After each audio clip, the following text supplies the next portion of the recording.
From Poverty to Power. The Realization of Prosperity and Peace. James Allen. Content.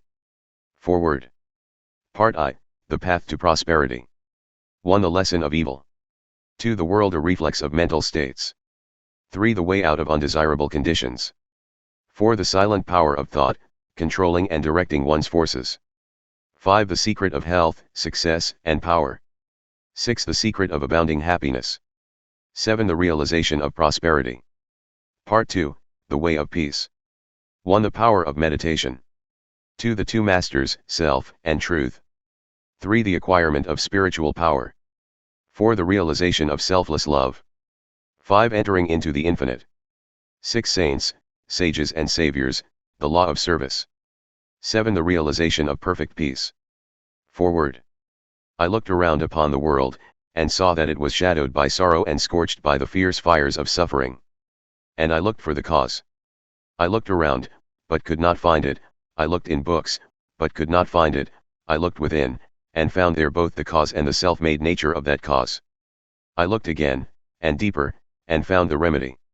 I found one law, the law of love, one life, the life of adjustment to that law, one truth, the truth of a conquered mind and a quiet and obedient heart. And I dreamed of writing a book which should help men and women, whether rich or poor, learned or unlearned, worldly or unworldly, to find within themselves the source of all success, all happiness, all accomplishment, all truth. And the dream remained with me, and at last became substantial, and now I send it forth into the world on its mission of healing and blessedness, knowing that it cannot fail to reach the homes and hearts of those who are waiting and ready to receive it. James Allen. Part I, The Path of Prosperity. 1. The Lesson of Evil. Unrest and pain and sorrow are the shadows of life. There is no heart in all the world that has not felt the sting of pain, no mind has not been tossed upon the dark waters of trouble, no eye that has not wept the hot blinding tears of unspeakable anguish. There is no household where the great destroyers, disease and death, have not entered, severing heart from heart, and casting over all the dark pall of sorrow.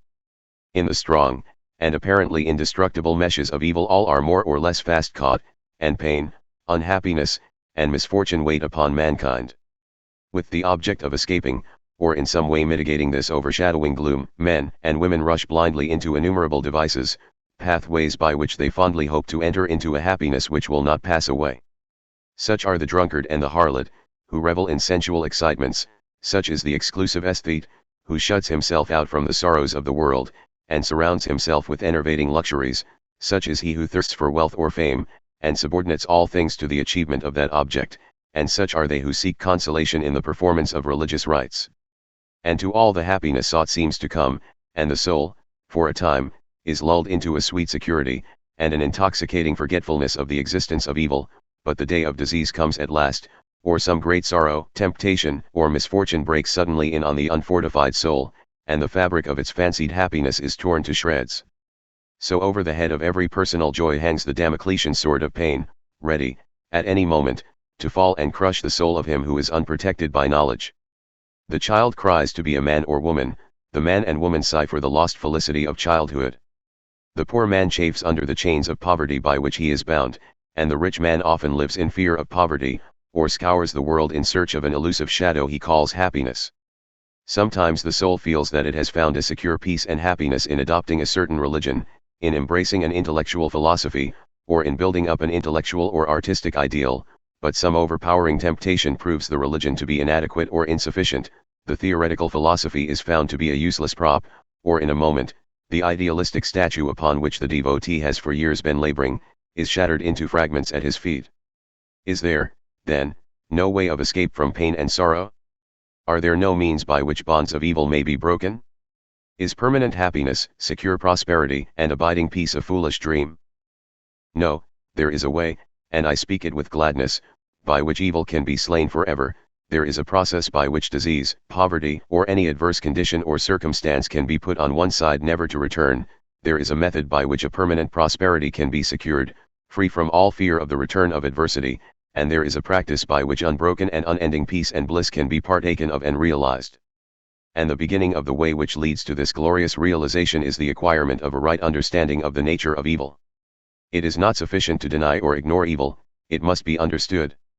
It is not enough to pray to God to remove the evil, you must find out why it is there, and what lesson it has for you. It is of no avail to fret and fume and chafe at the chains which bind you, you must know why and how you are bound. Therefore, reader, you must get outside yourself, and must begin to examine and understand yourself. You must cease to be a disobedient child in the school of experience and must begin to learn, with humility and patience, the lessons that are set for your edification and ultimate perfection, for evil, when rightly understood, is found to be, not an unlimited power or principle in the universe, but a passing phase of human experience, and it therefore becomes a teacher to those who are willing to learn. Evil is not an abstract something outside yourself, it is an experience in your own heart, and by patiently examining and rectifying your heart you will be gradually led into the discovery of the origin and nature of evil, which will necessarily be followed by its complete eradication. All evil is corrective and remedial, and is therefore not permanent. It is rooted in ignorance, ignorance of the true nature and relation of things, and so long as we remain in that state of ignorance, we remain subject to evil. There is no evil in the universe which is not the result of ignorance, and which would not, if we were ready and willing to learn its lesson, lead us to higher wisdom, and then vanish away. But men remain in evil, and it does not pass away because men are not willing or prepared to learn the lesson which it came to teach them. I knew a child who, every night when its mother took it to bed, cried to be allowed to play with the candle, and one night, when the mother was off guard for a moment, the child took hold of the candle, the inevitable result followed, and the child never wished to play with the candle again. By its one foolish act it learned, and learned perfectly the lesson of obedience, and entered into the knowledge that fire burns. And, this incident is a complete illustration of the nature, meaning, and ultimate result of all sin and evil. As the child suffered through its own ignorance of the real nature of fire, so older children suffer through their ignorance of the real nature of the things which they weep for and strive after, and which harm them when they are secured, the only difference being that in the latter case the ignorance and evil are more deeply rooted and obscure. Evil has always been symbolized by darkness, and good by light, and hidden within the symbol is contained the perfect interpretation, the reality, for, just as light always floods the universe, and darkness is only a mere speck or shadow cast by a small body intercepting a few rays of the illimitable light, so the light of the supreme good is the positive and life-giving power which floods the universe, and evil the insignificant shadow cast by the self that intercepts and shuts off the illuminating rays which strive for entrance. When night folds the world in its black impenetrable mantle, no matter how dense the darkness, it covers but the small space of half our little planet, while the whole universe is ablaze with living light, and every soul knows that it will awake in the light in the morning. Know, then, that when the dark night of sorrow, pain, or misfortune settles down upon your soul, and you stumble along with weary and uncertain steps, that you are merely intercepting your own personal desires between yourself and the boundless light of joy and bliss, and the dark shadow that covers you is cast by none and nothing but yourself. And just as the darkness without is but a negative shadow, an unreality which comes from nowhere, goes to nowhere, and has no abiding dwelling place, so the darkness within is equally a negative shadow passing over the evolving and light-born soul. But I fancy I hear someone say, why pass through the darkness of evil at all? Because, by ignorance, you have chosen to do so, and because, by doing so, you may understand both good and evil, and may the more appreciate the light by having passed through the darkness. As evil is the direct outcome of ignorance, so, when the lessons of evil are fully learned, ignorance passes away, and wisdom takes its place. But as a disobedient child refuses to learn its lessons at school, so it is possible to refuse to learn the lessons of experience, and thus to remain in continual darkness, and to suffer continually recurring punishments in the form of disease, disappointment, and sorrow. He, therefore, who would shake himself free of the evil which encompasses him, must be willing and ready to learn, and must be prepared to undergo that disciplinary process without which no grain of wisdom or abiding happiness and peace can be secured. A man may shut himself up in a dark room, and deny that the light exists, but it is everywhere without, and darkness exists only in his own little room. So you may shut out the light of truth, or you may begin to pull down the walls of prejudice, self-seeking, and error which you have built around yourself, and so let in the glorious and omnipresent light. By earnest self-examination strive to realize, and not merely hold as a theory, that evil is a passing phase, a self-created shadow, that all your pains, sorrows and misfortunes have come to you by a process of undeviating and absolutely perfect law, have come to you because you deserve and require them, and that by first enduring, and then understanding them, you may be made stronger, wiser, nobler. When you have fully entered into this realization, you will be in a position to mold your own circumstances, to transmute all evil into good and to weave, with a master hand, the fabric of your destiny. What of the night, O watchman? Seest thou yet the glimmering dawn upon the mountain heights, the golden herald of the light of lights, are his fair feet upon the hilltops set? Cometh he yet to chase away the gloom, and with it all the demons of the night? Strike yet his darting rays upon thy sight? Hearest thou his voice, the sound of error's doom? The morning cometh, lover of the light, even now he gilds with gold the mountain's brow, dimly I see the path whereon even now his shining feet are set toward the night. Darkness shall pass away, and all the things that love the darkness, and that hate the light shall disappear forever with the night, rejoice. For thus the speeding herald sings. To the world a reflex of mental states. What you are, so is your world. Everything in the universe is resolved into your own inward experience. It matters little what is without, for it is all a reflection of your own state of consciousness. It matters everything what you are within, for everything without will be mirrored and colored accordingly. All that you positively know is contained in your own experience, all that you ever will know must pass through the gateway of experience, and so become part of yourself. Your own thoughts, desires, and aspirations comprise your world, and, to you, all that there is in the universe of beauty and joy and bliss, or of ugliness and sorrow and pain, is contained within yourself. By your own thoughts you make or mar your life, your world, your universe. As you build within by the power of thought, so will your outward life and circumstances shape themselves accordingly. Whatsoever you harbor in the inmost chambers of your heart will, sooner or later by the inevitable law of reaction, shape itself in your outward life. The soul that is impure, sordid, and selfish, is gravitating with unerring precision toward misfortune and catastrophe. The soul that is pure, unselfish, and noble is gravitating with equal precision toward happiness and prosperity. Every soul attracts its own, and nothing can possibly come to it that does not belong to it. To realize this is to recognize the universality of divine law. The incidents of every human life, which both make and mar, are drawn to it by the quality and power of its own inner thought life. Every soul is a complex combination of gathered experiences and thoughts, and the body is but an improvised vehicle for its manifestation. What, therefore, your thoughts are, that is your real self, and the world around, both animate and inanimate, wears the aspect with which your thoughts clothe it. All that we are is the result of what we have thought.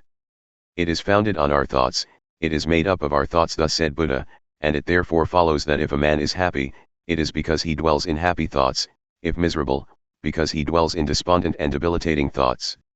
Whether one be fearful or fearless, foolish or wise, troubled or serene, within that soul lies the cause of its own state or states, and never without. And now I seem to hear a chorus of voices exclaim, but do you really mean to say that outward circumstances do not affect our minds? I do not say that, but I say this, and know it to be an infallible truth, that circumstances can only affect you in so far as you allow them to do so. You are swayed by circumstances because you have not a right understanding of the nature, use, and power of thought. You believe, and upon this little word belief hang all our sorrows and joys, that outward things have the power to make or mar your life. By so doing you submit to those outward things, confess that you are their slave, and they your unconditional master. By so doing, you invest them with a power which they do not, of themselves, possess, and you succumb, in reality, not to the mere circumstances, but to the gloom or gladness, the fear or hope, the strength or weakness, which your thought sphere has thrown around them. I knew two men who, at an early age, lost the hard-earned savings of years. One was very deeply troubled, and gave way to chagrin, worry, and despondency. The other, on reading in his morning paper that the bank in which his money was deposited had hopelessly failed, and that he had lost all, quietly and firmly remarked, "Well, it's gone, and trouble and worry won't bring it back, but hard work will." He went to work with renewed vigor, and rapidly became prosperous, while the former man, continuing to mourn the loss of his money, and to grumble at his bad luck, remained the sport and tool of adverse circumstances, in reality of his own weak and slavish thoughts. The loss of money was a curse to the one because he clothed the event with dark and dreary thoughts, it was a blessing to the other, because he threw around it thoughts of strength, of hope, and renewed endeavor. If circumstances had the power to bless or harm, they would bless and harm all men alike, but the fact that the same circumstances will be alike good and bad to different souls proves that the good or bad is not in the circumstance, but only in the mind of him that encounters it. When you begin to realize this, you will begin to control your thoughts, to regulate and discipline your mind, and to rebuild the inward temple of your soul, eliminating all useless and superfluous material, and incorporating into your being thoughts alone of joy and serenity, of strength and life, of compassion and love, of beauty and immortality.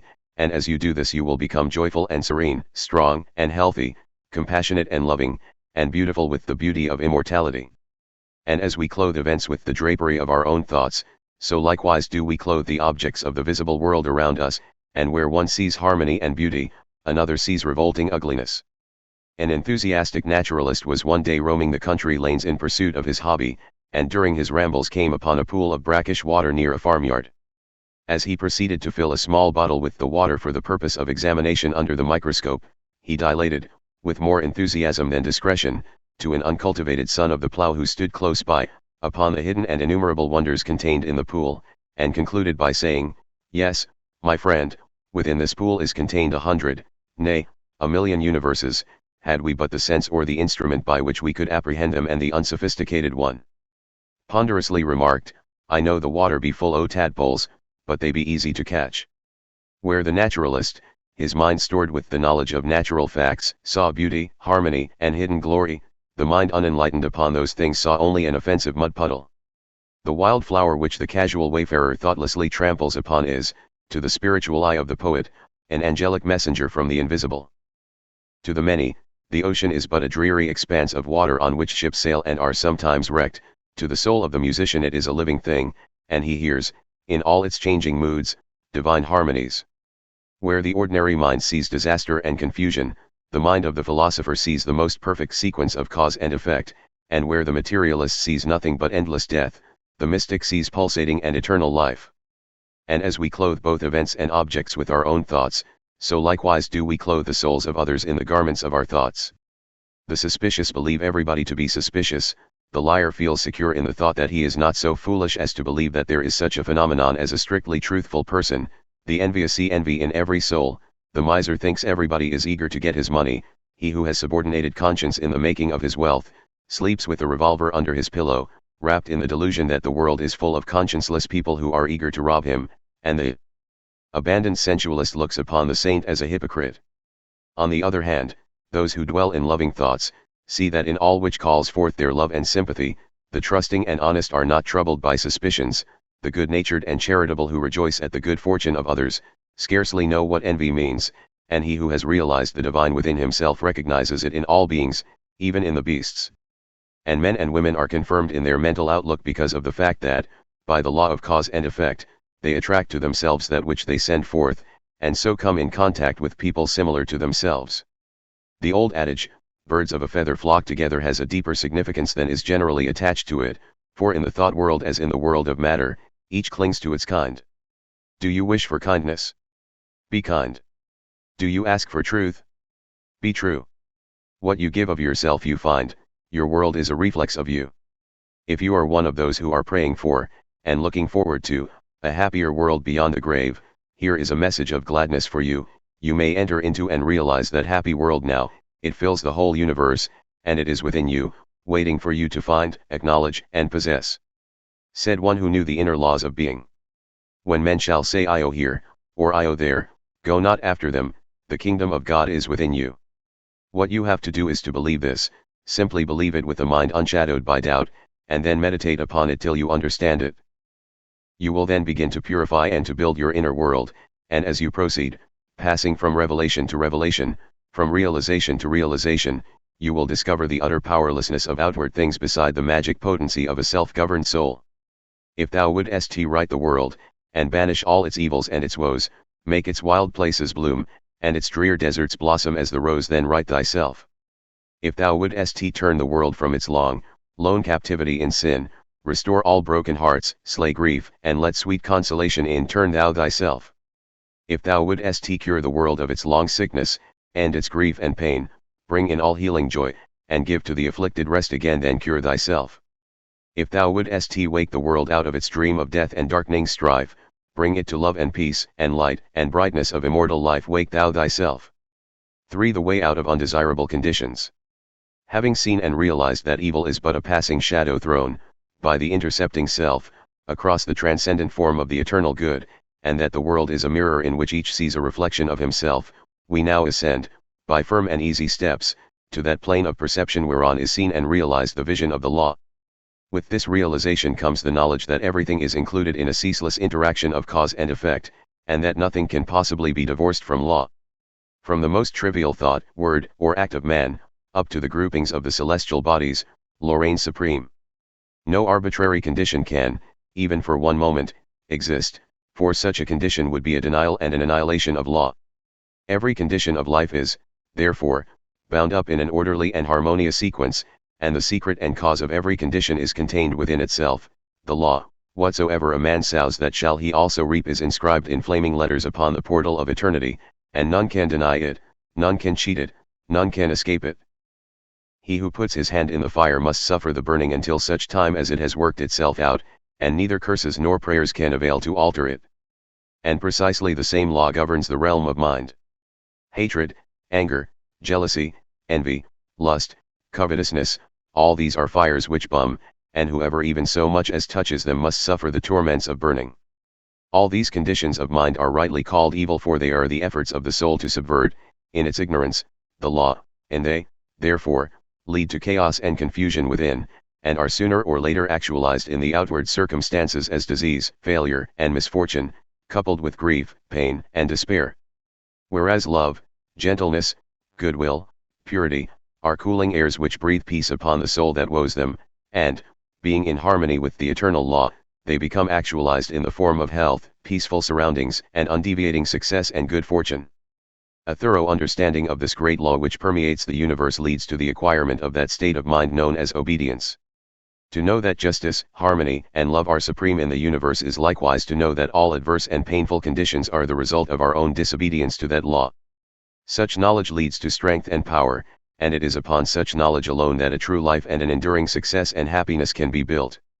To be patient under all circumstances, and to accept all conditions as necessary factors in your training, is to rise superior to all painful conditions, and to overcome them with an overcoming which is sure, and which leaves no fear of their return, for by the power of obedience to law they are utterly slain.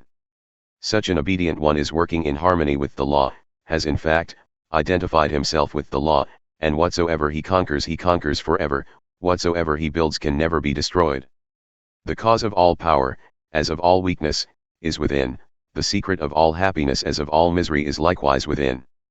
There is no progress apart from unfoldment within, and no sure foothold of prosperity or peace except by orderly advancement in knowledge. You say you are chained by circumstances, you cry out for better opportunities, for a wider scope, for improved physical conditions, and perhaps you inwardly curse the fate that binds you hand and foot. It is for you that I write, it is to you that I speak. Listen, and let my words burn themselves into your heart, for that which I say to you is truth. You may bring about that improved condition in your outward life which you desire, if you will unswervingly resolve to improve your inner life. I know this pathway looks barren at its commencement, truth always does, it is only error and delusion which are at first inviting and fascinating, but if you undertake to walk it, if you perseveringly discipline your mind, eradicating your weaknesses, and allowing your soul forces and spiritual powers to unfold themselves, you will be astonished at the magical changes which will be brought about in your outward life. As you proceed, golden opportunities will be strewn across your path, and the power and judgment to properly utilize them will spring up within you. Genial friends will come unbidden to you, sympathetic souls will be drawn to you as the needle is to the magnet, and books and all outward aids that you require will come to you unsought. Perhaps the chains of poverty hang heavily upon you, and you are friendless and alone, and you long with an intense longing that your load may be lightened, but the load continues, and you seem to be enveloped in an ever-increasing darkness. Perhaps you complain, you bewail your lot, you blame your birth, your parents, your employer, or the unjust powers who have bestowed upon you so undeservedly poverty and hardship, and upon another affluence and ease. Cease your complaining and fretting, none of these things which you blame are the cause of your poverty, the cause is within yourself, and where the cause is, there is the remedy. The very fact that you are a complainer, shows that you deserve your lot, shows that you lack that faith which is the ground of all effort and progress. There is no room for a complainer in a universe of law, and worry is soul suicide. By your very attitude of mind you are strengthening the chains which bind you, and are drawing about you the darkness by which you are enveloped. Alter your outlook upon life, and your outward life will alter. Build yourself up in the faith and knowledge, and make yourself worthy of better surroundings and wider opportunities. Be sure, first of all, that you are making the best of what you have. Do not delude yourself into supposing that you can step into greater advantages whilst overlooking smaller ones, for if you could, the advantage would be impermanent and you would quickly fall back again in order to learn the lesson which you had neglected. As the child at school must master one standard before passing on to the next, so, before you can have that greater good which you so desire, must you faithfully employ that which you already possess. The parable of the talents is a beautiful story illustrative of this truth, for does it not plainly show that if we misuse, neglect, or degrade that which we possess, be it ever so mean and insignificant, even that little will be taken from us, for, by our conduct we show that we are unworthy of it. Perhaps you are living in a small cottage, and are surrounded by unhealthy and vicious influences. You desire a larger and more sanitary residence. Then you must fit yourself for such a residence by first of all making your cottage as far as possible a little paradise. Keep it spotlessly clean. Make it look as pretty and sweet as your limited means will allow. Cook your plain food with all care, and arrange your humble table as tastefully as you possibly can. If you cannot afford a carpet, let your rooms be carpeted with smiles and welcomes, fastened down with the nails of kind words driven in with the hammer of patience.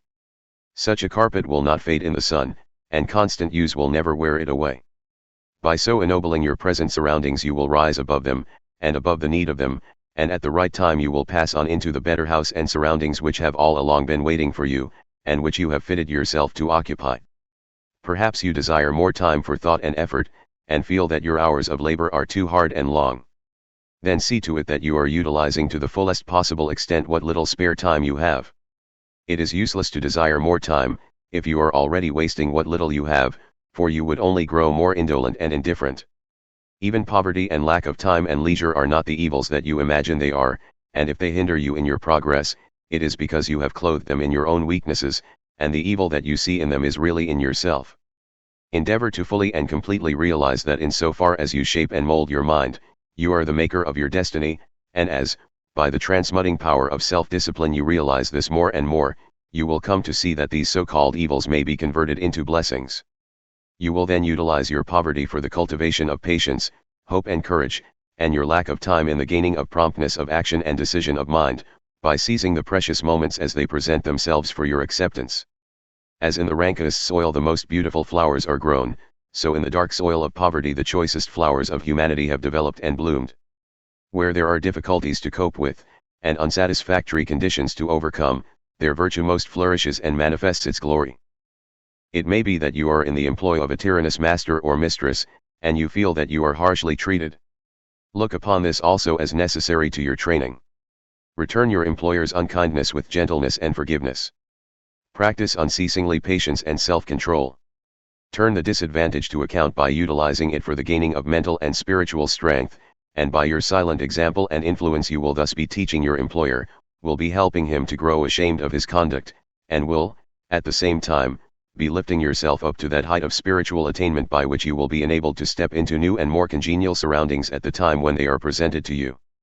Do not complain that you are a slave, but lift yourself up, by noble conduct, above the plane of slavery. Before complaining that you are a slave to another, be sure that you are not a slave to self. Look within, look searchingly, and have no mercy upon yourself. You will find there, perchance, slavish thoughts, slavish desires, and in your daily life and conduct slavish habits. Conquer these, cease to be a slave to self, and no man will have the power to enslave you. As you overcome self, you will overcome all adverse conditions, and every difficulty will fall before you. Do not complain that you are oppressed by the rich. Are you sure that if you gained riches you would not be an oppressor yourself? Remember that there is the eternal law which is absolutely just, and that he who oppresses today must himself be oppressed tomorrow, and from this there is no way of escape. And perhaps you, yesterday, in some former existence, were rich and an oppressor, and that you are now merely paying off the debt which you owe to the great law. Practice, therefore, fortitude and faith. Dwell constantly in mind upon the eternal justice, the eternal good. Endeavor to lift yourself above the personal and the transitory into the impersonal and permanent.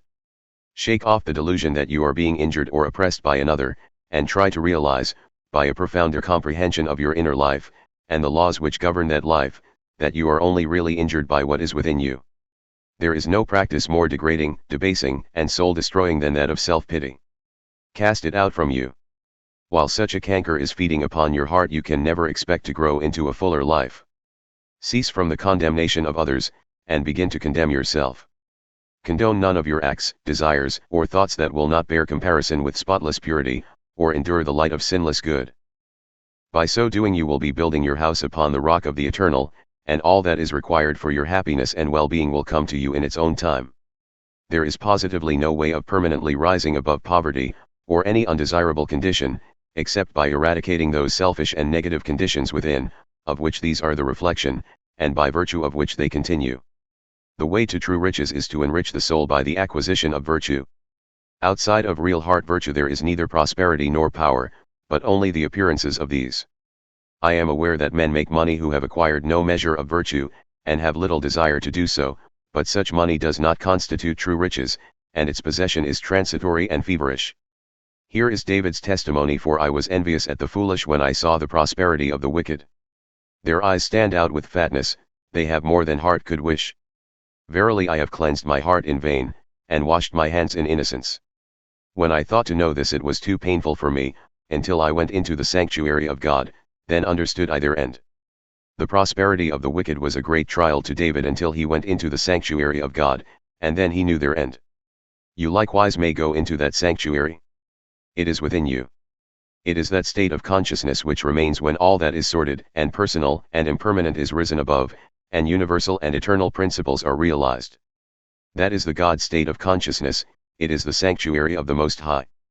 When by long strife and self-discipline, you have succeeded in entering the door of that holy temple, you will perceive, with unobstructed vision, the end and fruit of all human thought and endeavor, both good and evil. You will then no longer relax your faith when you see the immoral man accumulating outward riches, for you will know, that he must come again to poverty and degradation. The rich man who is barren of virtue is, in reality, poor, and as surely, as the waters of the river are drifting to the ocean, so surely is he, in the midst of all his riches, drifting towards poverty and misfortune, and though he die rich, yet must he return to reap the bitter fruit of all of his immorality. And though he become rich many times, yet as many times must he be thrown back into poverty, until, by long experience and suffering, he conquers the poverty within. But the man who is outwardly poor, yet rich in virtue, is truly rich, and, in the midst of all his poverty, he is surely traveling towards prosperity, and abounding joy and bliss await his coming. If you would become truly and permanently prosperous, you must first become virtuous. It is therefore unwise to aim directly at prosperity, to make it the one object of life, to reach out greedily for it. To do this is to ultimately defeat yourself. But rather aim at self-perfection, make useful and unselfish service the object of your life, and ever reach out hands of faith towards the supreme and unalterable good. You say you desire wealth, not for your own sake, but in order to do good with it, and to bless others. If this is your real motive in desiring wealth, then wealth will come to you, for you are strong and unselfish indeed if, in the midst of riches, you are willing to look upon yourself as steward and not as owner. But examine well your motive, for in the majority of instances where money is desired for the admitted object of blessing others, the real underlying motive is a love of popularity, and a desire to pose as a philanthropist or reformer. If you are not doing good with what little you have, depend upon it, the more money you got, the more selfish you would become, and all the good you appeared to do with your money, if you attempted to do any, would be so much insinuating self-laudation. If your real desire is to do good, there is no need to wait for money before you do it. You can do it now, this very moment, and just where you are. If you are really so unselfish as you believe yourself to be, you will show it by sacrificing yourself for others now.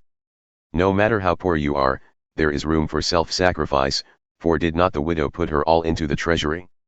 The heart that truly desires to do good does not wait for money before doing it, but comes to the altar of sacrifice and, leaving there the unworthy elements of self, goes out and breathes upon neighbor and stranger, friend and enemy alike the breath of blessedness. As the effect is related to the cause, so is prosperity and power related to the inward good and poverty and weakness to the inward evil. Money does not constitute true wealth, nor position, nor power, and to rely upon it alone is to stand upon a slippery place. Your true wealth is your stock of virtue, and your true power the uses to which you put it. Rectify your heart, and you will rectify your life. lust, hatred, anger, vanity, pride, covetousness, self-indulgence, self-seeking, obstinacy. All these are poverty and weakness, whereas love, purity, gentleness, meekness, compassion, generosity, self-forgetfulness, and self-renunciation, all these are wealth and power. As the elements of poverty and weakness are overcome, an irresistible and all-conquering power is evolved from within, and he who succeeds in establishing himself in the highest virtue, brings the whole world to his feet. But the rich, as well as the poor, have their undesirable conditions, and are frequently farther removed from happiness than the poor.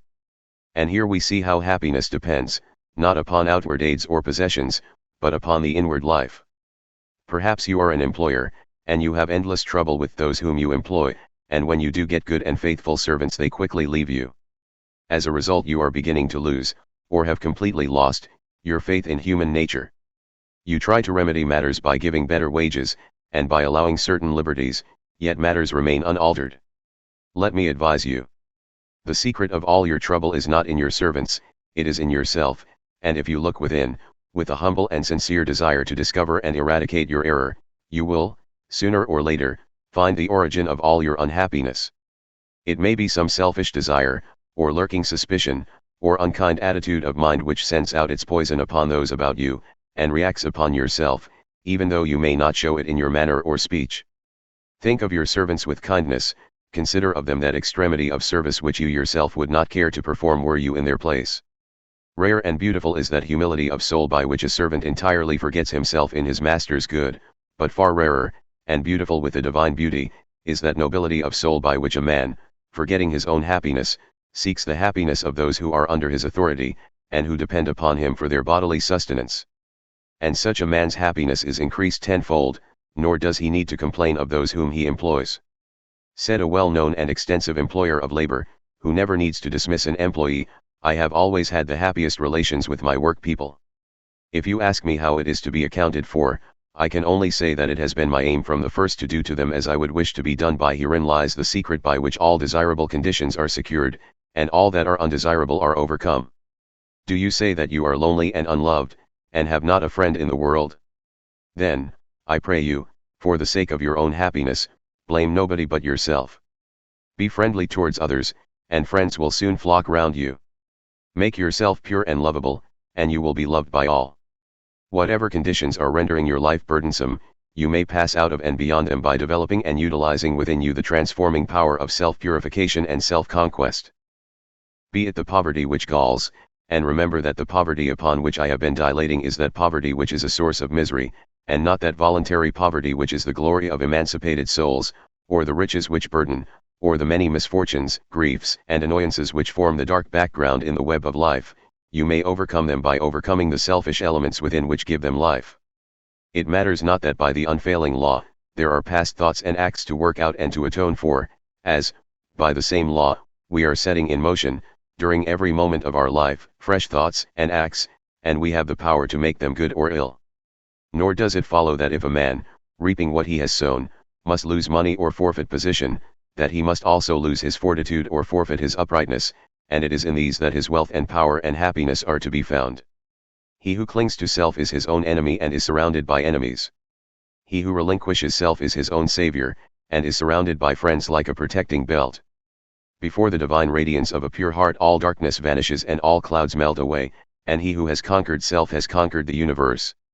Come, then, out of your poverty, come out of your pain, come out of your troubles, and sighings, and complainings, and heartaches, and loneliness by coming out of yourself. Let the old tattered garment of your petty selfishness fall from you, and put on the new garment of universal love. You will then realize the inward heaven, and it will be reflected in all your outward life. He who sets his foot firmly upon the path of self-conquest, who walks, aided by the staff of faith, the highway of self-sacrifice, will assuredly achieve the highest prosperity, and will reap abounding and enduring joy and bliss. To them that seek the highest good all things subserve the wisest ends, naught comes as ill, and wisdom lends wings to all shapes of evil brood. The darkening sorrow veils a star that waits to shine with gladsome light, hell waits on heaven, and after night comes golden glory from afar. Defeats are steps by which we climb with purer aim to nobler ends, loss leads to gain, and joy attends true footsteps up the hills of time. Pain leads to paths of holy bliss, to thoughts and words and deeds divine dash, and clouds that gloom and rays that shine, along life's upward highway kiss. Misfortune does but cloud the way whose end and summit in the sky of bright success, sun-kissed and high, awaits our seeking and our stay. The heavy pall of doubts and fears that clouds the valley of our hopes, the shades with which the spirit copes, the bitter harvesting of tears. The heartaches, miseries, and griefs, the bruisings born of broken ties, all these are steps by which we rise to living ways of sound beliefs. Love, pitying, watchful, runs to meet the pilgrim from the land of fate, all glory and all good await the coming of obedient feet. For the silent power of thought, controlling and directing one's forces. The most powerful forces in the universe are the silent forces, and in accordance with the intensity of its power does a force become beneficent when rightly directed, and destructive when wrongly employed.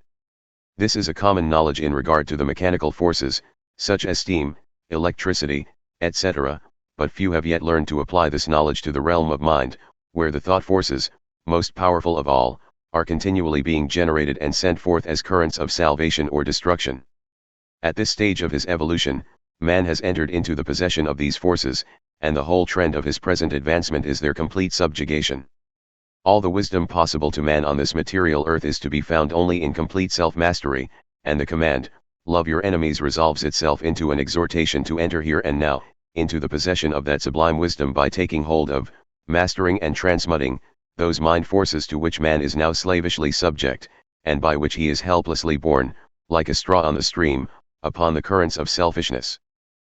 The Hebrew prophets, with their perfect knowledge of the supreme law, always related outward events to inward thought, and associated national disaster or success with the thoughts and desires that dominated the nation at the time.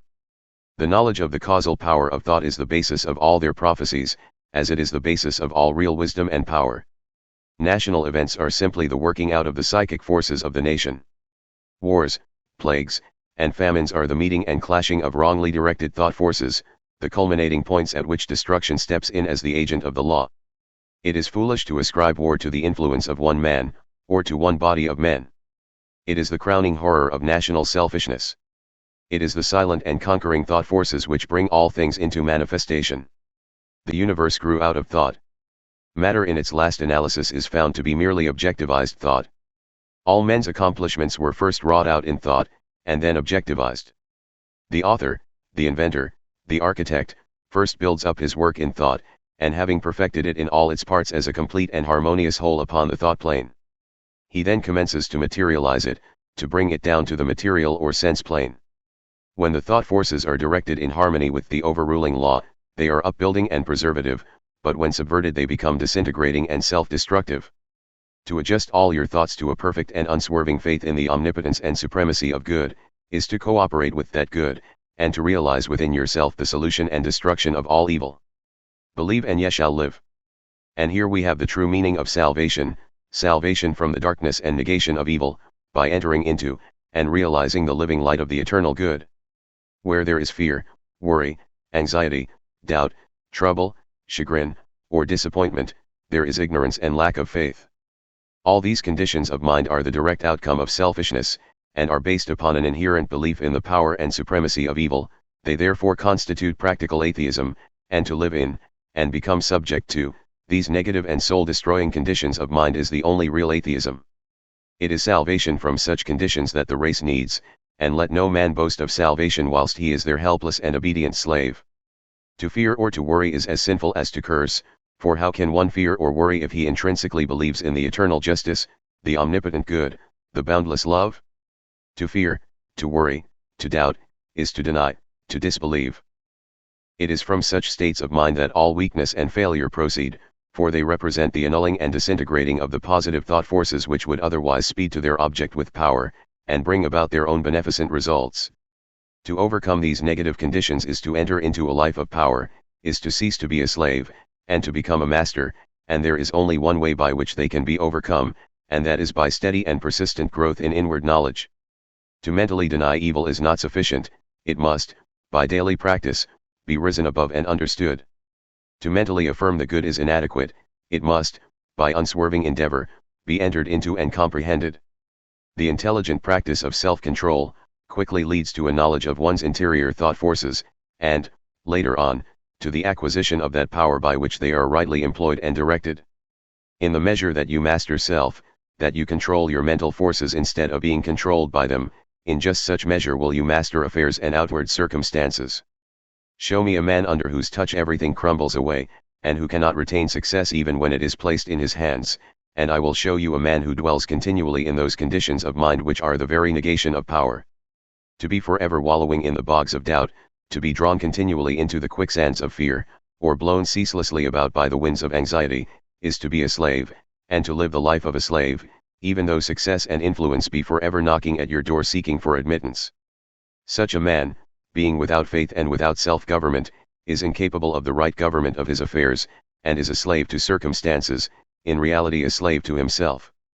Such are taught by affliction, and ultimately pass from weakness to strength by the stress of bitter experience. Faith and purpose constitute the motive power of life.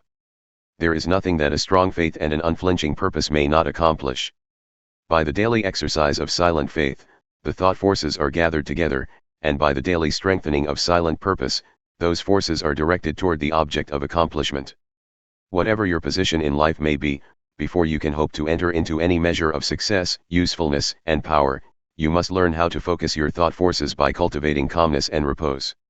It may be that you are a businessman, and you are suddenly confronted with some overwhelming difficulty or probable disaster. You grow fearful and anxious, and are at your wits' end. To persist in such a state of mind would be fatal, for when anxiety steps in, correct judgment passes out. Now if you will take advantage of a quiet hour or two in the early morning or at night, and go away to some solitary spot, or to some room in your house where you know you will be absolutely free from intrusion, and, having seated yourself in an easy attitude, you forcibly direct your mind right away from the object of anxiety by dwelling upon something in your life that is pleasing and bliss-giving, a calm, reposeful strength will gradually steal into your mind, and your anxiety will pass away. Upon the instant that you find your mind reverting to the lower plane of worry, bring it back again, and re-establish it on the plane of peace and strength.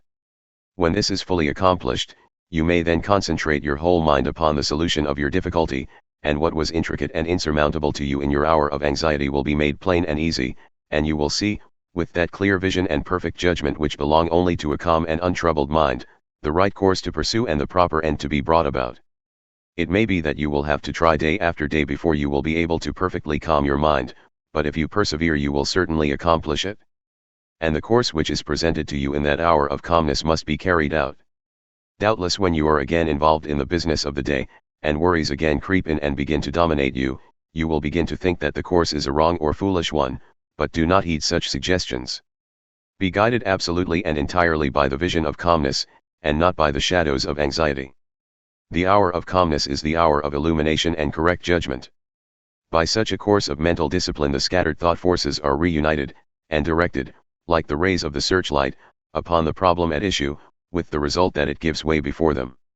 There is no difficulty, however great, but will yield before a calm and powerful concentration of thought, and no legitimate object but may be speedily actualized by the intelligent use and direction of one's soul forces.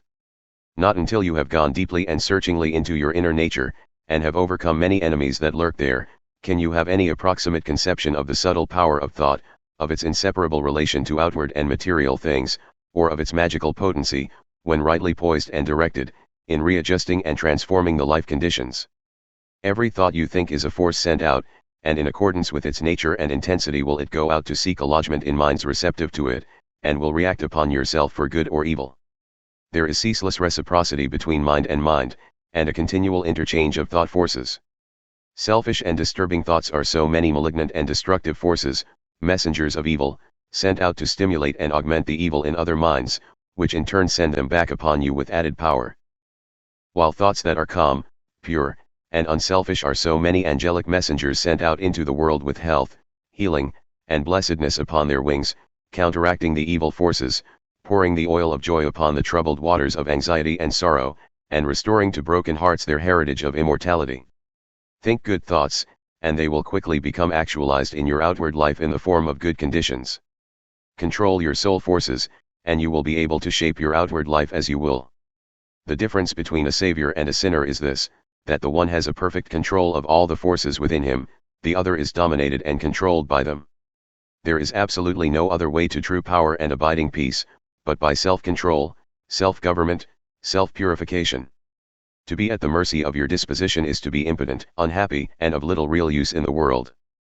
The conquest of your petty likes and dislikes, your capricious loves and hates, your fits of anger, suspicion, jealousy, and all the changing moods to which you are more or less helplessly subject, this is the task you have before you if you would weave into the web of life the golden threads of happiness and prosperity. In so far as you are enslaved by the changing moods within you, will you need to depend upon others and upon outward aids as you walk through life. If you would walk firmly and securely, and would accomplish any achievement, you must learn to rise above and control all such disturbing and retarding vibrations. You must daily practice the habit of putting your mind at rest, going into the silence as it is commonly called.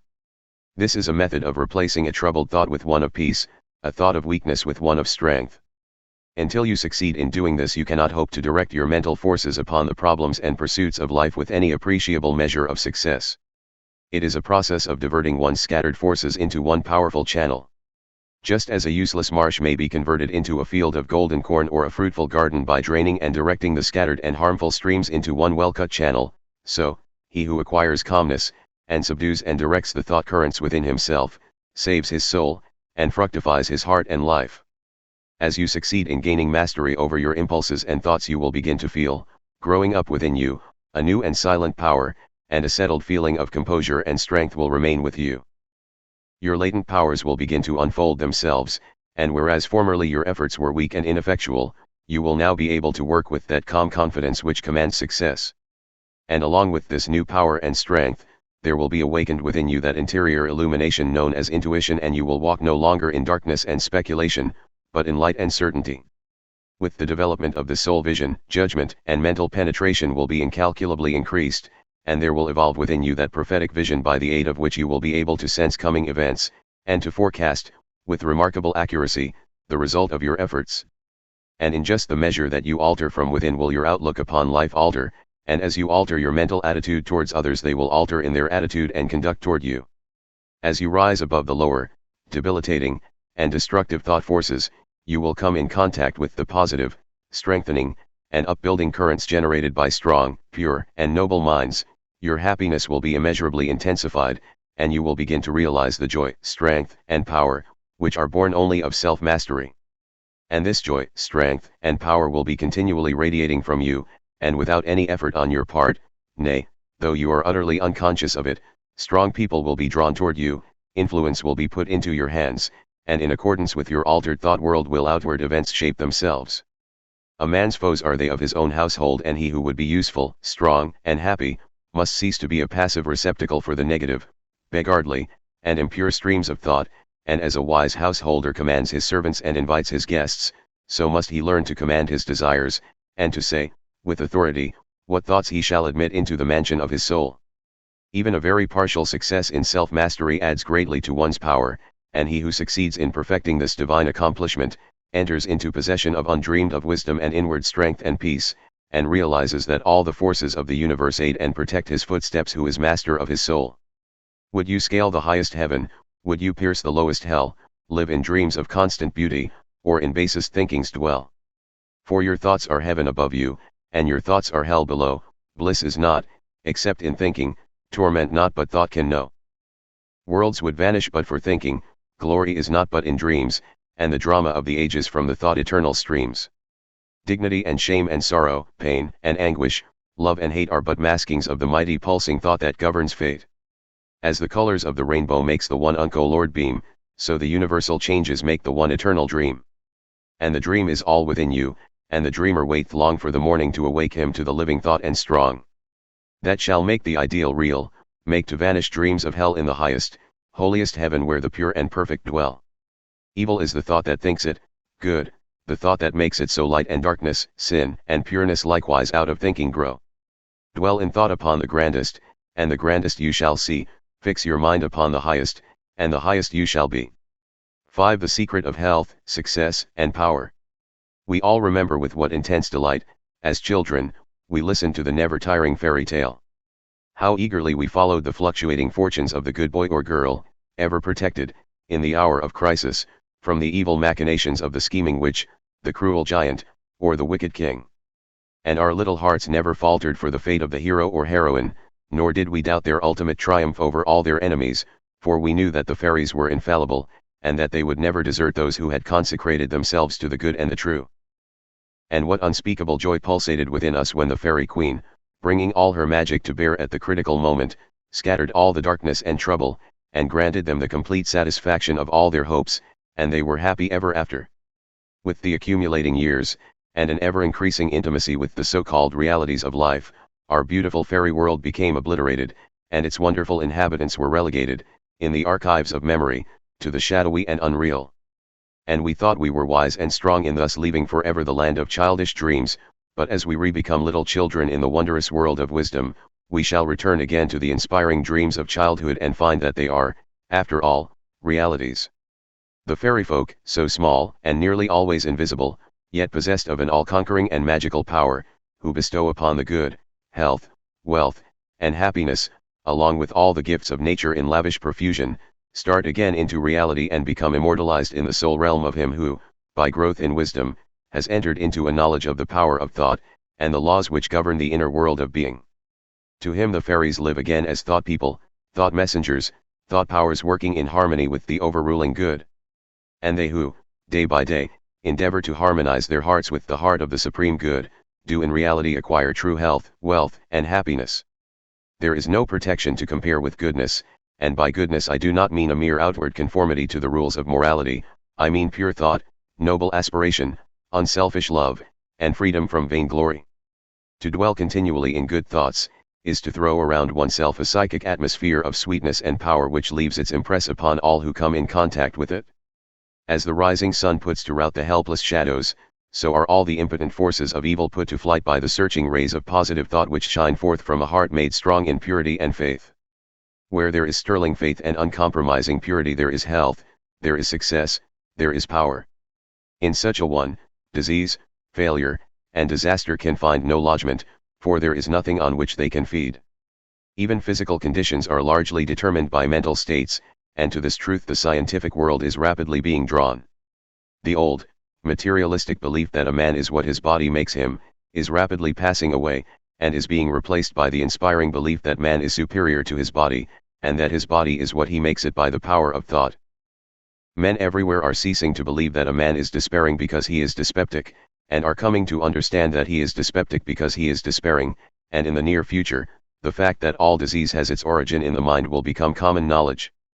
There is no evil in the universe but has its root and origin in the mind, and sin, sickness, sorrow, and affliction do not, in reality, belong to the universal order, are not inherent in the nature of things, but are the direct outcome of our ignorance of the right relations of things. According to tradition, there once lived, in India, a school of philosophers who led a life of such absolute purity and simplicity that they commonly reached the age of 150 years, and to fall sick was looked upon by them as an unpardonable disgrace, for it was considered to indicate a violation of law. The sooner we realize and acknowledge that sickness, far from being the arbitrary visitation of an offended God, or the test of an unwise providence, is the result of our own error or sin, the sooner shall we enter upon the highway of health. Disease comes to those who attract it, to those whose minds and bodies are receptive to it, and flees from those whose strong, pure, and positive thought sphere generates healing and life-giving currents. If you are given to anger, worry, jealousy, greed, or any other inharmonious state of mind, and expect perfect physical health, you are expecting the impossible, for you are continually sowing the seeds of disease in your mind. Such conditions of mind are carefully shunned by the wise man, for he knows them to be far more dangerous than a bad drain or an infected house.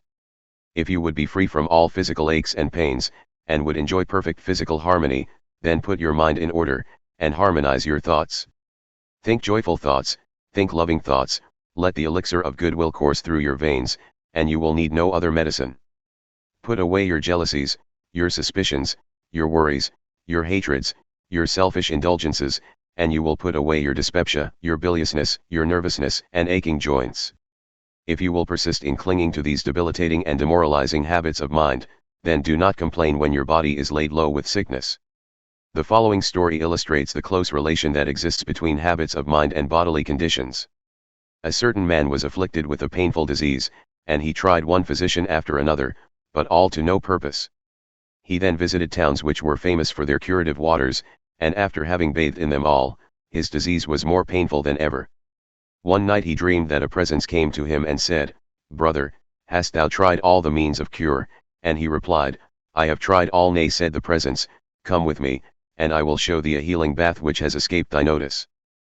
The afflicted man followed, and the presence led him to a clear pool of water, and said, "Plunge thyself in this water and thou shalt surely recover," and thereupon vanished.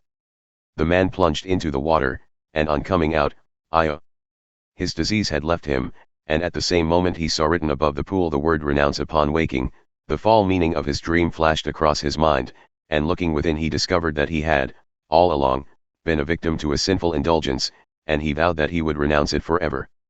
He carried out his vow, and from that day his affliction began to leave him, and in a short time he was completely restored to health.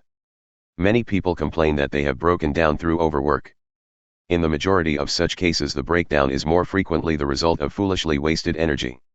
If you would secure health, you must learn to work without friction. To become anxious or excited, or to worry over needless details is to invite a breakdown. Work, whether of brain or body, is beneficial and health-giving, and the man who can work with a steady and calm persistency, freed from all anxiety and worry, and with his mind utterly oblivious to all but the work he has in hand, will not only accomplish far more than the man who is always hurried and anxious, but he will retain his health, a boon which the other quickly forfeits. True health and true success go together, for they are inseparably intertwined in the thought realm. As mental harmony produces bodily health, so it also leads to a harmonious sequence in the actual working out of one's plans. Order your thoughts and you will order your life. Pour the oil of tranquility upon the turbulent waters of the passions and prejudices, and the tempests of misfortune, howsoever they may threaten, will be powerless to wreck the bark of your soul, as it threads its way across the ocean of life. And if that bark be piloted by a cheerful and never-failing faith, its course will be doubly sure, and many perils will pass it by which would otherwise attack it. By the power of faith every enduring work is accomplished. Faith in the Supreme, faith in the overruling law, faith in your work, and in your power to accomplish that work, here is the rock upon which you must build if you would achieve, if you would stand and not fall. To follow, under all circumstances, the highest promptings within you, to be always true to the divine self, to rely upon the inward light, the inward voice, and to pursue your purpose with a fearless and restful heart, believing that the future will yield unto you the meed of every thought and effort, knowing that the laws of the universe can never fail, and that your own will come back to you with mathematical exactitude. This is faith and the living of faith. By the power of such a faith the dark waters of uncertainty are divided, every mountain of difficulty crumbles away, and the believing soul passes on unharmed. Strive, O reader, to acquire, above everything, the priceless possession of this dauntless faith, for it is the talisman of happiness, of success, of peace, of power, of all that makes life great and superior to suffering. Build upon such a faith, and you build upon the rock of the eternal, and with the materials of the eternal, and the structure that you erect will never be dissolved, for it will transcend all the accumulations of material luxuries and riches, the end of which is dust. Whether you are hurled into the depths of sorrow or lifted upon the heights of joy, ever retain your hold upon this faith, ever return to it as your rock of refuge, and keep your feet firmly planted upon its immortal and immovable base. Centered in such a faith, you will become possessed of such a spiritual strength as will shatter, like so many toys of glass, all the forces of evil that are hurled against you, and you will achieve a success such as the mere striver after worldly gain can never know or even dream of. If ye have faith, and doubt not, ye shall not only do this, but if ye shall say unto this mountain, Be thou removed and be thou cast into the sea, it shall be done. There are those today, men and women tabernacled in flesh and blood, who have realized this faith, who live in it and by it day by day, and who, having put it to the uttermost test, have entered into the possession of its glory and peace. Such have sent out the word of command, and the mountains of sorrow and disappointment, of mental weariness and physical pain have passed from them, and have been cast into the sea of oblivion. If you will become possessed of this faith, you will not need to trouble about your success or failure, and success will come. You will not need to become anxious about results, but will work joyfully and peacefully, knowing that right thoughts and right efforts will inevitably bring about right results. I know a lady who has entered into many blissful satisfactions, and recently a friend remarked to her, "Oh, how fortunate you are! You only have to wish for a thing, and it comes to you." And it did, indeed, appear so on the surface, but in reality all the blessedness that has entered into this woman's life is the direct outcome of the inward state of blessedness which she has, throughout life, been cultivating and training toward perfection. Mere wishing brings nothing but disappointment, it is living that tells. The foolish wish and grumble, the wise work and wait. And this woman had worked without and within, but especially within upon heart and soul, and with the invisible hands of the Spirit she had built up, with the precious stones of faith, hope, joy, devotion, and love, a fair temple of light, whose glorifying radiance was ever round about her. It beamed in her eye, it shone through her countenance, it vibrated in her voice, and all who came into her presence felt its captivating spell. And as with her, so with you. Your success, your failure, your influence, your whole life you carry about with you, for your dominant trends of thought are the determining factors in your destiny. Send forth loving, stainless, and happy thoughts, and blessings will fall into your hands, and your table will be spread with the cloth of peace. Send forth hateful, impure, and unhappy thoughts, and curses will rain down upon you, and fear and unrest will wait upon your pillow. You are the unconditional maker of your fate, be that fate what it may. Every moment you are sending forth from you the influences which will make or mar your life. Let your heart grow large and loving and unselfish, and great and lasting will be your influence and success, even though you make little money. Confine it within the narrow limits of self-interest, and even though you become a millionaire your influence and success, at the final reckoning will be found to be utterly insignificant.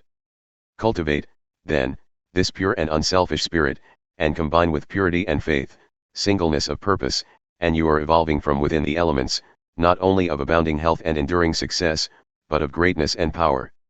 If your present position is distasteful to you, and your heart is not in your work, nevertheless perform your duties with scrupulous diligence, and whilst resting your mind in the idea that the better position and greater opportunities are waiting for you, ever keep an active mental outlook for budding possibilities, so that when the critical moment arrives, and the new channel presents itself, you will step into it with your mind fully prepared for the undertaking, and with that intelligence and foresight which is born of mental discipline.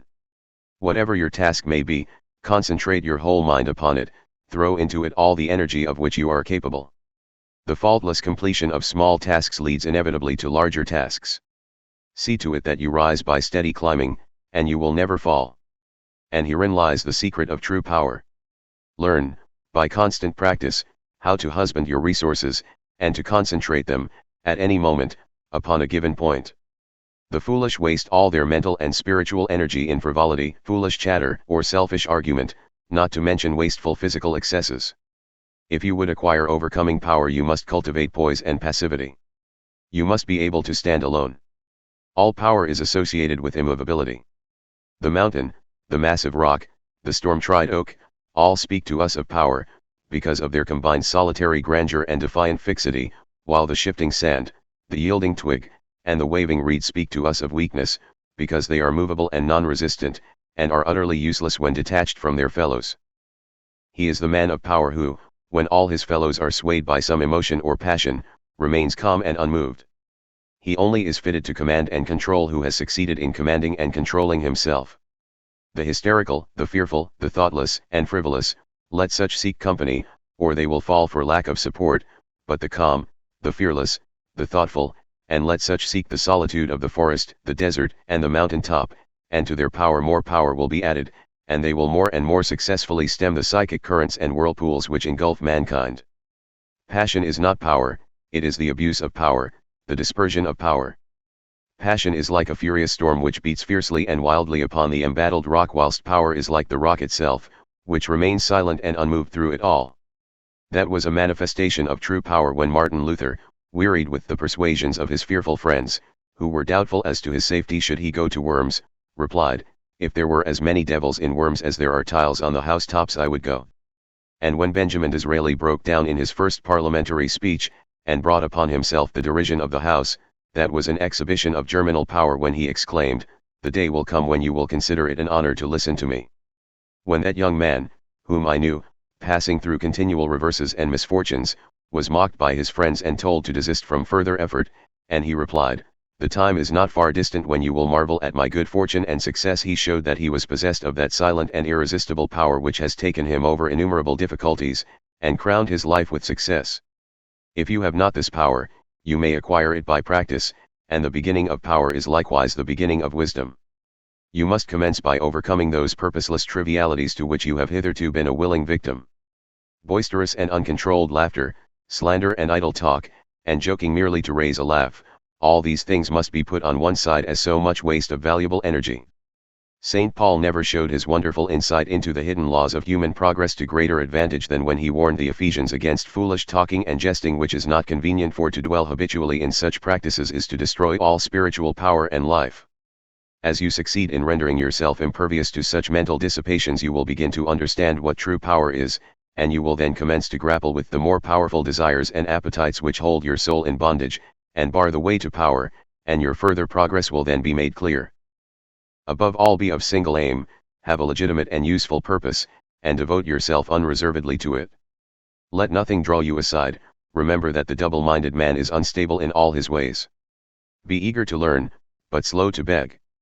Have a thorough understanding of your work, and let it be your own, and as you proceed, ever following the inward guide, the infallible voice, you will pass on from victory to victory, and will rise step by step to higher resting places, and your ever-broadening outlook will gradually reveal to you the essential beauty and purpose of life.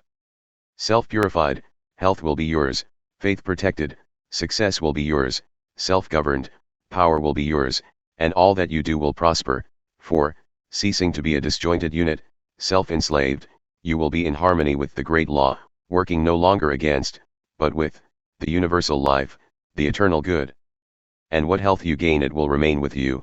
What success you achieve will be beyond all human computation, and will never pass away, and what influence and power you wield will continue to increase throughout the ages, for it will be a part of that unchangeable principle which supports the universe. This, then, is the secret of health, a pure heart and a well-ordered mind. This is the secret of success, an unfaltering faith, and a wisely directed purpose, and to rein in, with unfaltering will, the dark steed of desire. This is the secret of power. All ways are waiting for my feet to tread, the light and dark, the living and the dead, the broad and narrow way, the high and low, the good and bad, and with quick step or slow, I now may enter any way I will, and find, by walking, which is good, which ill. And all good things my wandering feet await, if I but come, with vow inviolate, unto the narrow, high, and holy way of heart-born purity, and therein stay, walking, secure from him who taunts and scorns, to flowery meads, across the path of thorns. And I may stand where health, success, and power await my coming, if, each fleeting hour, I cling to love and patience, and abide with stainlessness, and never step aside from high integrity, so shall I see at last the land of immortality. And I may seek and find, I may achieve, I may not claim, but, losing, may retrieve. The law bends not for me, but I must bend unto the law, if I would reach the end of my afflictions, if I would restore my soul to light and life, and weep no more. Not mine the arrogant and selfish claim to all good things, be mine the lowly aim to seek and find, to know and comprehend, and wisdom ward all holy footsteps wend. Nothing is mine to claim or to command, but all is mine to know and understand. 6. The secret of abounding happiness. Great is the thirst for happiness, and equally great is the lack of happiness. The majority of the poor long for riches, believing that their possession would bring them supreme and lasting happiness. Many who are rich, having gratified every desire and whim, suffer from ennui and repletion, and are farther from the possession of happiness even than the very poor. If we reflect upon this state of things, it will ultimately lead us to a knowledge of the all-important truth that happiness is not derived from mere outward possessions, nor misery from the lack of them, for if this were so, we should find the poor always miserable, and the rich always happy, whereas the reverse is frequently the case. Some of the most wretched people whom I have known were those who were surrounded with riches and luxury, whilst some of the brightest and happiest people I have met were possessed of only the barest necessities of life. Many men who have accumulated riches have confessed that the selfish gratification which followed the acquisition of riches has robbed life of its sweetness, and that they were never so happy as when they were poor. What, then, is happiness, and how is it to be secured? Is it a figment, a delusion, and is suffering alone perennial? We shall find, after earnest observation and reflection, that all, except those who have entered the way of wisdom, believe that happiness is only to be obtained by the gratification of desire. It is this belief, rooted in the soil of ignorance, and continually watered by selfish cravings, that is the cause of all the misery in the world. And I do not limit the word desire to the grosser animal cravings. It extends to the higher psychic realm, where far more powerful, subtle, and insidious cravings hold in bondage the intellectual and refined, depriving them of all that beauty, harmony, and purity of soul whose expression is happiness. Most people will admit that selfishness is the cause of all the unhappiness in the world, but they fall under the soul-destroying delusion that it is somebody else's selfishness, and not their own. When you are willing to admit that all your unhappiness is the result of your own selfishness, you will not be far from the gates of paradise, but so long as you are convinced that it is the selfishness of others that is robbing you of joy, so long will you remain a prisoner in your self-created purgatory. Happiness is that inward state of perfect satisfaction which is joy and peace, and from which all desire is eliminated. The satisfaction which results from gratified desire is brief and illusionary, and is always followed by an increased demand for gratification. Desire is as insatiable as the ocean, and clamors louder and louder as its demands are attended to. It claims ever-increasing service from its deluded devotees, until at last they are struck down with physical or mental anguish, and are hurled into the purifying fires of suffering. Desire is the region of hell, and all torments are centered there. The giving up of desire is the realization of heaven, and all delights await the pilgrim there. I sent my soul through the invisible, some letter of that afterlife to spell, and by my soul returned to me, and whispered, I myself am heaven and hell. Heaven and hell are inward states. Sink into self and all its gratifications, and you sink into hell. Rise above self into that state of consciousness which is the utter denial and forgetfulness of self, and you enter heaven. Self is blind, without judgment, not possessed of true knowledge, and always leads to suffering. Correct perception, unbiased judgment, and true knowledge belong only to the divine state, and only in so far as you realize this divine consciousness can you know what real happiness is. So long as you persist in selfishly seeking for your own personal happiness, so long will happiness elude you, and you will be sowing the seeds of wretchedness. In so far as you succeed in losing yourself in the service of others, in that measure will happiness come to you, and you will reap a harvest of bliss. It is in loving, not in being loved, the heart is blessed. It is in giving, not in seeking gifts, we find our quest. Whatever be thy longing or thy need, that do thou give. So shall thy soul be fed, and thou indeed shalt truly live. Cling to self, and you cling to sorrow. Relinquish self, and you enter into peace. To seek selfishly is not only to lose happiness, but even that which we believe to be the source of happiness. See how the glutton is continually looking about for a new delicacy wherewith to stimulate his deadened appetite, and how, bloated, burdened, and diseased, scarcely any food at last is eaten with pleasure. Whereas, he who has mastered his appetite, and not only does not seek, but never thinks of gustatory pleasure, finds delight in the most frugal meal. The angel form of happiness, which men, looking through the eyes of self, imagine they see in gratified desire, when clasped is always found to be the skeleton of misery. Truly, he that seeketh his life shall lose it, and he that loseth his life shall find it. Abiding happiness will come to you when, ceasing to selfishly cling, you are willing to give up. When you are willing to lose, unreservedly, that impermanent thing which is so dear to you, and which, whether you cling to it or not, will one day be snatched from you, then you will find that that which seemed to you like a painful loss, turns out to be a supreme gain. To give up in order to gain, than this there is no greater delusion, nor no more prolific source of misery, but to be willing to yield up and to suffer loss, this is indeed the way of life. How is it possible to find real happiness by centering ourselves in those things which, by their very nature, must pass away? Abiding and real happiness can only be found by centering ourselves in that which is permanent. Rise, therefore, above the clinging to and the craving for impermanent things, and you will then enter into a consciousness of the eternal, and as, rising above self, and by growing more and more into the spirit of purity, self-sacrifice and universal love, you become centered in that consciousness, you will realize that happiness which has no reaction, and which can never be taken from you. The heart that has reached utter self-forgetfulness in its love for others has not only become possessed of the highest happiness but has entered into immortality, for it has realized the divine. Look back upon your life, and you will find that the moments of supremest happiness were those in which you uttered some word, or performed some act of compassion or self-denying love. Spiritually, happiness and harmony are synonymous. Harmony is one phase of the great law whose spiritual expression is love. All selfishness is discord, and to be selfish is to be out of harmony with the divine order.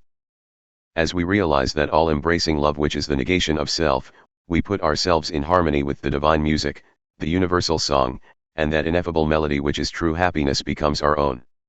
Men and women are rushing hither and thither in the blind search for happiness, and cannot find it, nor ever will until they recognize that happiness is already within them and round about them, filling the universe, and that they, in their selfish searching, are shutting themselves out from it.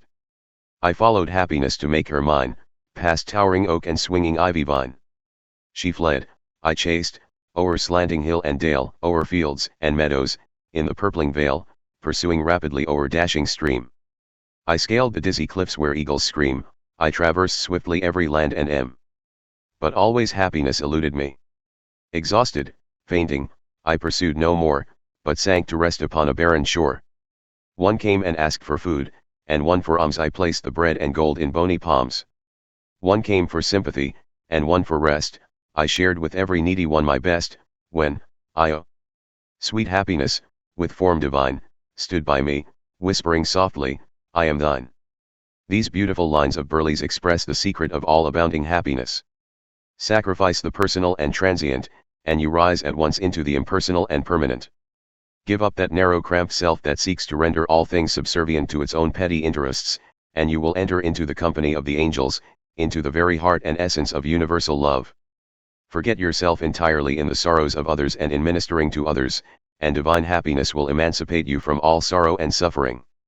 Taking the first step with a good thought, the second with a good word, and the third with a good deed, I entered paradise, and you also may enter into paradise by pursuing the same course. It is not beyond, it is here. It is realized only by the unselfish. It is known in its fullness only to the pure in heart. If you have not realized this unbounded happiness, you may begin to actualize it by ever holding before you the lofty ideal of unselfish love, and aspiring towards it. Aspiration or prayer is desire turned upward. It is the soul turning toward its divine source, where alone permanent satisfaction can be found. By aspiration the destructive forces of desire are transmuted into divine and all-preserving energy. To aspire is to make an effort to shake off the trammels of desire. It is the prodigal made wise by loneliness and suffering, returning to his Father's mansion. As you rise above the sordid self, as you break, one after another, the chains that bind you, will you realize the joy of giving, as distinguished from the misery of grasping, giving of your substance, giving of your intellect, giving of the love and light that is growing within you. You will then understand that it is indeed more blessed to give than to receive, but the giving must be of the heart without any taint of self, without desire for reward. The gift of pure love is always attended with bliss. If, after you have given, you are wounded because you are not thanked or flattered, or your name put in the paper, know then that your gift was prompted by vanity and not by love, and you were merely giving in order to get, were not really giving, but grasping. Lose yourself in the welfare of others, forget yourself in all that you do. This is the secret of abounding happiness. Ever be on the watch to guard against selfishness, and learn faithfully the divine lessons of inward sacrifice, so shall you climb the highest heights of happiness, and shall remain in the never-clouded sunshine of universal joy, clothed in the shining garment of immortality. Are you searching for the happiness that does not fade away? Are you looking for the joy that lives, and leaves no grievous day? Are you panting for the waterbrooks of love, and life, and peace? Then let all dark desires depart, and selfish seeking cease. Are you lingering in the paths of pain, grief-haunted, stricken sore? Are you wandering in the ways that wound your weary feet the more? Are you sighing for the resting place where tears and sorrows cease? Then sacrifice your selfish heart and find the heart of peace. 7. The realization of prosperity. It is granted only to the heart that abounds with integrity, trust, generosity, and love to realize true prosperity. The heart that is not possessed of these qualities cannot know prosperity, for prosperity, like happiness, is not an outward possession, but an inward realization. The greedy man may become a millionaire, but he will always be wretched, and mean, and poor, and will even consider himself outwardly poor so long as there is a man in the world who is richer than himself, whilst the upright, the open-handed and loving will realize a full and rich prosperity, even though their outward possessions may be small. He is poor who is dissatisfied, he is rich who is contented with what he has, and he is richer who is generous with what he has. When we contemplate the fact that the universe is abounding in all good things, material as well as spiritual, and compare it with man's blind eagerness to secure a few gold coins, or a few acres of dirt, it is then that we realize how dark and ignorant selfishness is. It is then that we know that self-seeking is self-destruction. Nature gives all, without reservation, and loses nothing. Man, grasping all, loses everything. If you would realize true prosperity, do not settle down, as many have done, into the belief that if you do right everything will go wrong. Do not allow the word competition to shake your faith in the supremacy of righteousness. I care not what men may say about the laws of competition, for do I not know the unchangeable law, which shall one day put them all to rout, and which puts them to rout even now in the heart and life of the righteous man. And knowing this law I can contemplate all dishonesty with undisturbed repose, for I know where certain destruction awaits it. Under all circumstances do that which you believe to be right, and trust the law, trust the divine power that is immanent in the universe, and it will never desert you, and you will always be protected. By such a trust all your losses will be converted into gains, and all curses which threaten will be transmuted into blessings. Never let go of integrity, generosity, and love, for these, coupled with energy, will lift you into the truly prosperous state. Do not believe the world when it tells you that you must always attend to number one first, and to others afterwards. To do this is not to think of others at all, but only of one's own comforts. To those who practice this the day will come when they will be deserted by all, and when they cry out in their loneliness and anguish there will be no one to hear and help them. To consider oneself before all others is to cramp and warp and hinder every noble and divine impulse. Let your soul expand, let your heart reach out to others in loving and generous warmth, and great and lasting will be your joy, and all prosperity will come to you. Those who have wandered from the highway of righteousness guard themselves against competition, those who always pursue the right need not to trouble about such defense. This is no empty statement. There are men today who, by the power of integrity and faith, have defied all competition, and who, without swerving in the least from their methods, when competed with, have risen steadily into prosperity, whilst those who tried to undermine them have fallen back defeated. To possess those inward qualities which constitute goodness is to be armored against all the powers of evil, and to be doubly protected in every time of trial, and to build oneself up in those qualities is to build up a success which cannot be shaken, and to enter into a prosperity which will endure forever. The white robe of the heart invisible is stained with sin and sorrow, grief and pain, and all repentant pools and springs of prayer shall not avail to wash it white again. While in the path of ignorance I walk, the stains of error will not cease to cling. Defilements mark the crooked path of self, where anguish lurks and disappointments sting. Knowledge and wisdom only can avail to purify and make my garment clean, for therein lie love's waters, therein rests peace undisturbed, eternal, and serene. Sin and repentance is the path of pain, knowledge and wisdom is the path of peace. By the near way of practice I will find where bliss begins, how pains and sorrows cease. Self shall depart, and truth shall take its place. The changeless one, the indivisible shall take up his abode in me, and cleanse the white robe of the heart invisible. Part 2, The Way of Peace. 1. The power of meditation. Spiritual meditation is the pathway to divinity. It is the mystic ladder which reaches from earth to heaven, from error to truth, from pain to peace. Every saint has climbed it, every sinner must sooner or later come to it, and every weary pilgrim that turns his back upon self and the world, and sets his face resolutely toward the Father's home, must plant his feet upon its golden rounds. Without its aid you cannot grow into the divine state, the divine likeness, the divine peace, and the fadeless glories and unpolluting joys of truth will remain hidden from you. Meditation is the intense dwelling, in thought, upon an idea or theme, with the object of thoroughly comprehending it, and whatsoever you constantly meditate upon you will not only come to understand, but will grow more and more into its likeness, for it will become incorporated into your very being, will become, in fact, your very self. If, therefore, you constantly dwell upon that which is selfish and debasing, you will ultimately become selfish and debased. If you ceaselessly think upon that which is pure and unselfish, you will surely become pure and unselfish.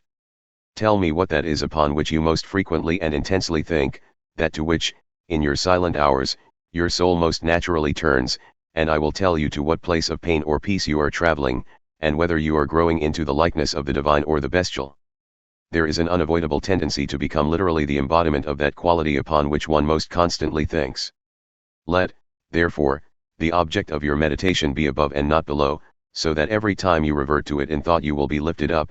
Let it be pure and unmixed with any selfish element, so shall your heart become purified and drawn nearer to truth, and not defiled and dragged more hopelessly into error.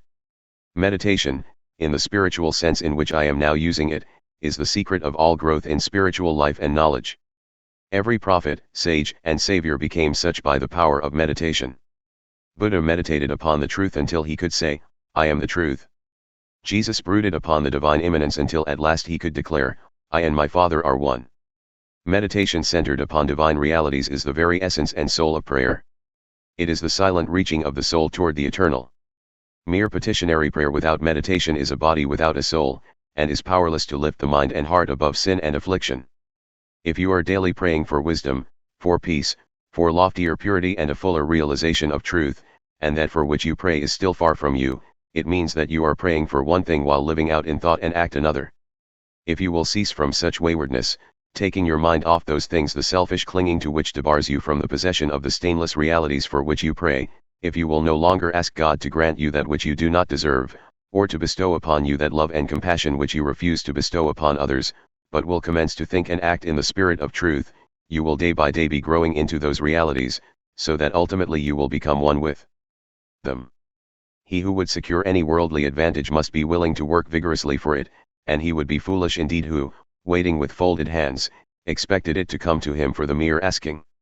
Do not then vainly imagine that you can obtain the heavenly possessions without making an effort.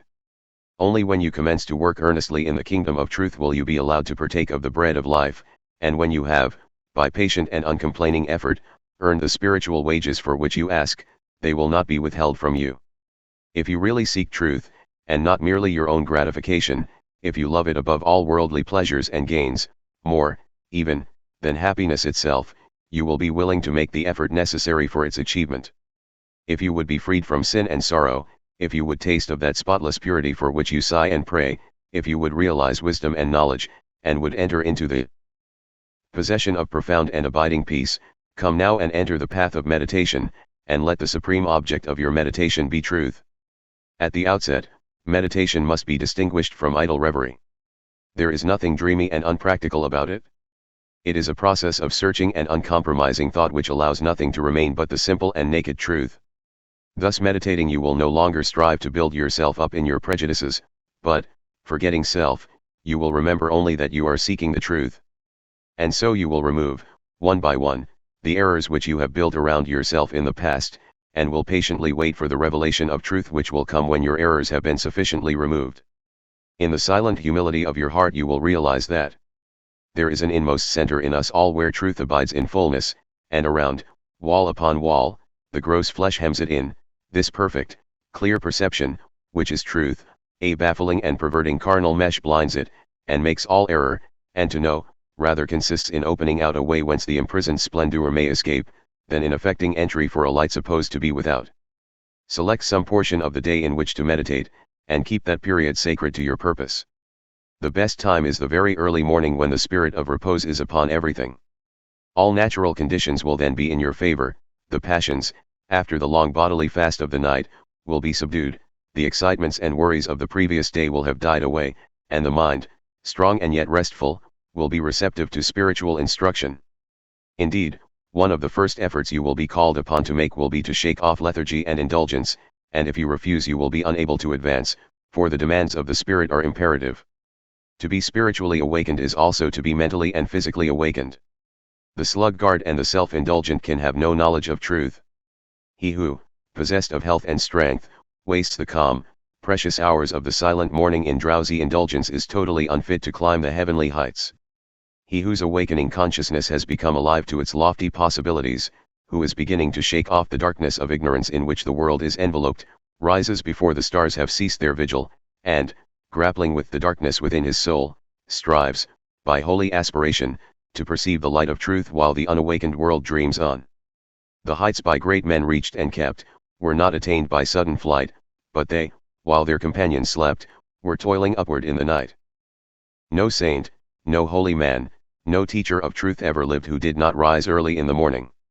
Jesus habitually rose early, and climbed the solitary mountains to engage in holy communion.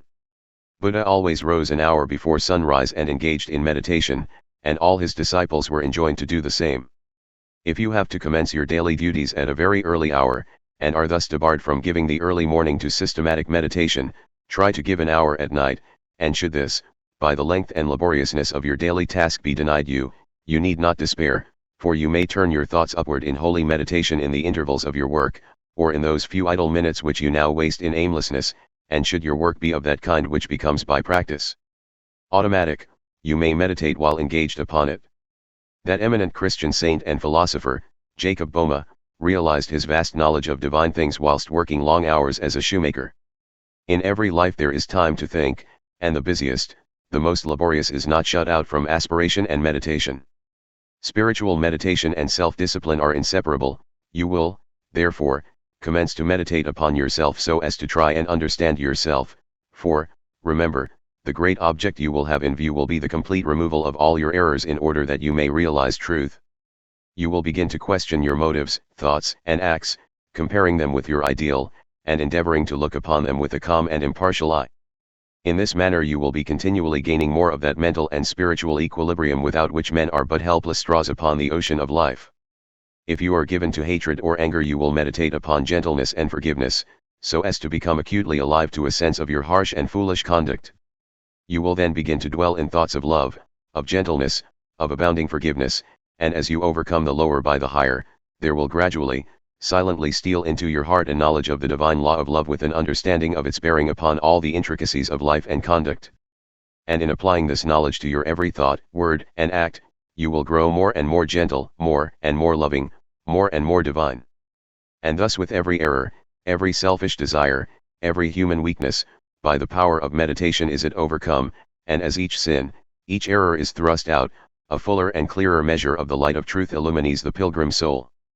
Thus meditating, you will be ceaselessly fortifying yourself against your only real enemy, your selfish, perishable self, and will be establishing yourself more and more firmly in the divine and imperishable self that is inseparable from truth.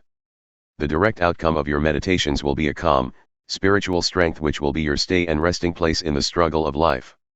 Great is the overcoming power of holy thought, and the strength and knowledge gained in the hour of silent meditation will enrich the soul with saving remembrance in the hour of strife, of sorrow, or of temptation. As, by the power of meditation, you grow in wisdom, you will relinquish, more and more, your selfish desires which are fickle, impermanent, and productive of sorrow and pain, and will take your stand, with increasing steadfastness and trust, upon unchangeable principles, and will realize heavenly rest. The use of meditation is the acquirement of a knowledge of eternal principles, and the power which results from meditation is the ability to rest upon and trust those principles, and so become one with the eternal. The end of meditation is, therefore, direct knowledge of truth, God, and the realization of divine and profound peace. Let your meditations take their rise from the ethical ground which you now occupy. Remember that you are to grow into truth by steady perseverance. If you are an orthodox Christian, meditate ceaselessly upon the spotless purity and divine excellence of the character of Jesus, and apply his every precept to your inner life and outward conduct, so as to approximate more and more toward his perfection. Do not be as those religious ones, who, refusing to meditate upon the law of truth, and to put into practice the precepts given to them by their master, are content to formally worship, to cling to their particular creeds, and to continue in the ceaseless round of sin and suffering. Strive to rise, by the power of meditation, above all selfish clinging to partial gods or party creeds, above dead formalities and lifeless ignorance. Thus walking the highway of wisdom, with mind fixed upon the spotless truth, you shall know no halting place short of the realization of truth. He who earnestly meditates first perceives a truth, as it were, afar off, and then realizes it by daily practice. It is only the doer of the word of truth that can know of the doctrine of truth, for though by pure thought the truth is perceived, it is only actualized by practice. Said the divine Gautama, the Buddha, he who gives himself up to vanity, and does not give himself up to meditation, forgetting the real aim of life and grasping at pleasure, will in time envy him who has exerted himself in meditation, and he instructed his disciples in the following 5 great meditations: The first meditation is the meditation of love, in which you so adjust your heart that you long for the will and welfare of all beings, including the happiness of your enemies. The second meditation is the meditation of pity, in which you think of all beings in distress, vividly representing in your imagination their sorrows and anxieties so as to arouse a deep compassion for them in your soul. The third meditation is the meditation of joy, in which you think of the prosperity of others, and rejoice with their rejoicings. The fourth meditation is the meditation of impurity, in which you consider the evil consequences of corruption, the effects of sin and diseases.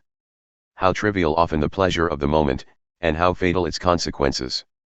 The fifth meditation is the meditation on serenity, in which you rise above love and hate, tyranny and oppression, wealth and want, and regard your own fate with impartial calmness and perfect tranquility. By engaging in these meditations, the disciples of the Buddha arrived at a knowledge of the truth. But whether you engage in these particular meditations or not matters little so long as your object is truth, so long as you hunger and thirst for that righteousness which is a holy heart and a blameless life. In your meditations, therefore, let your heart grow and expand with ever-broadening love, until, freed from all hatred and passion and condemnation, it embraces the whole universe with thoughtful tenderness. As the flower opens its petals to receive the morning light, so open your soul more and more to the glorious light of truth. Soar upward upon the wings of aspiration, be fearless, and believe in the loftiest possibilities.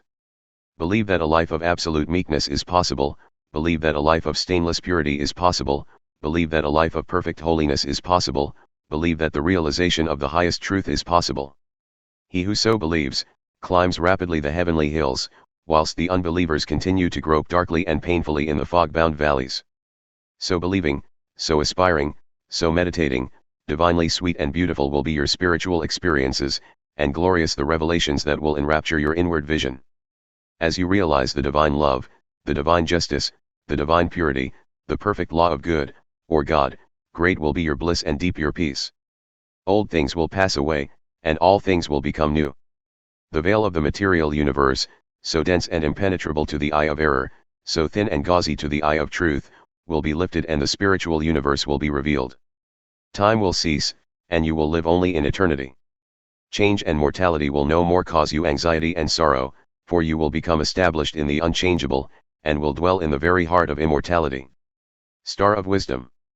Star that of the birth of Vishnu, birth of Krishna, Buddha, Jesus, told the wise ones, heavenward looking, waiting, watching for thy gleaming in the darkness of the night time, in the starless gloom of midnight, shining herald of the coming of the kingdom of the righteous, teller of the mystic story of the lowly birth of Godhead in the stable of the passions, in the manger of the mind soul, silent singer of the secret of compassion deep and holy to the heart with sorrow burdened, to the soul.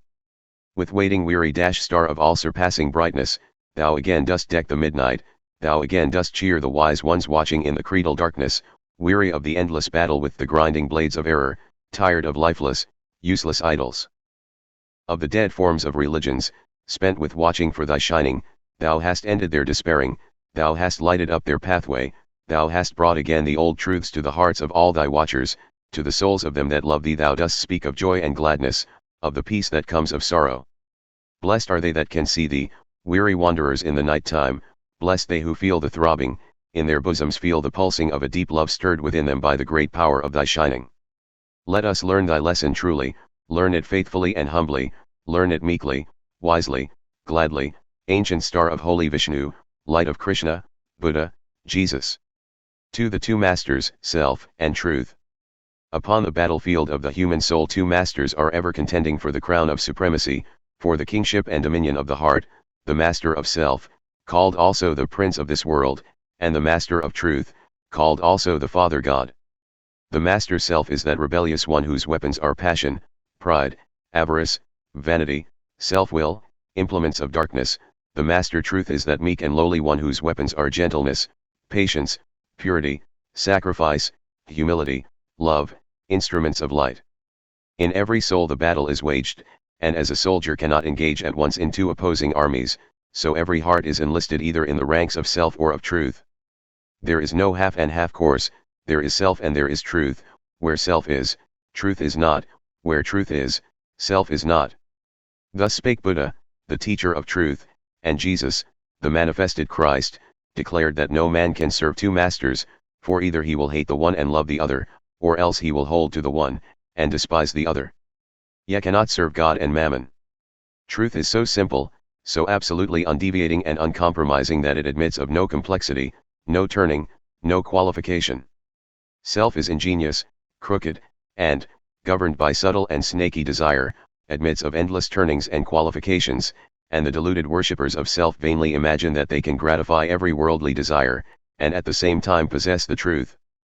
But the lovers of truth worship truth with the sacrifice of self, and ceaselessly guard themselves against worldliness and self-seeking.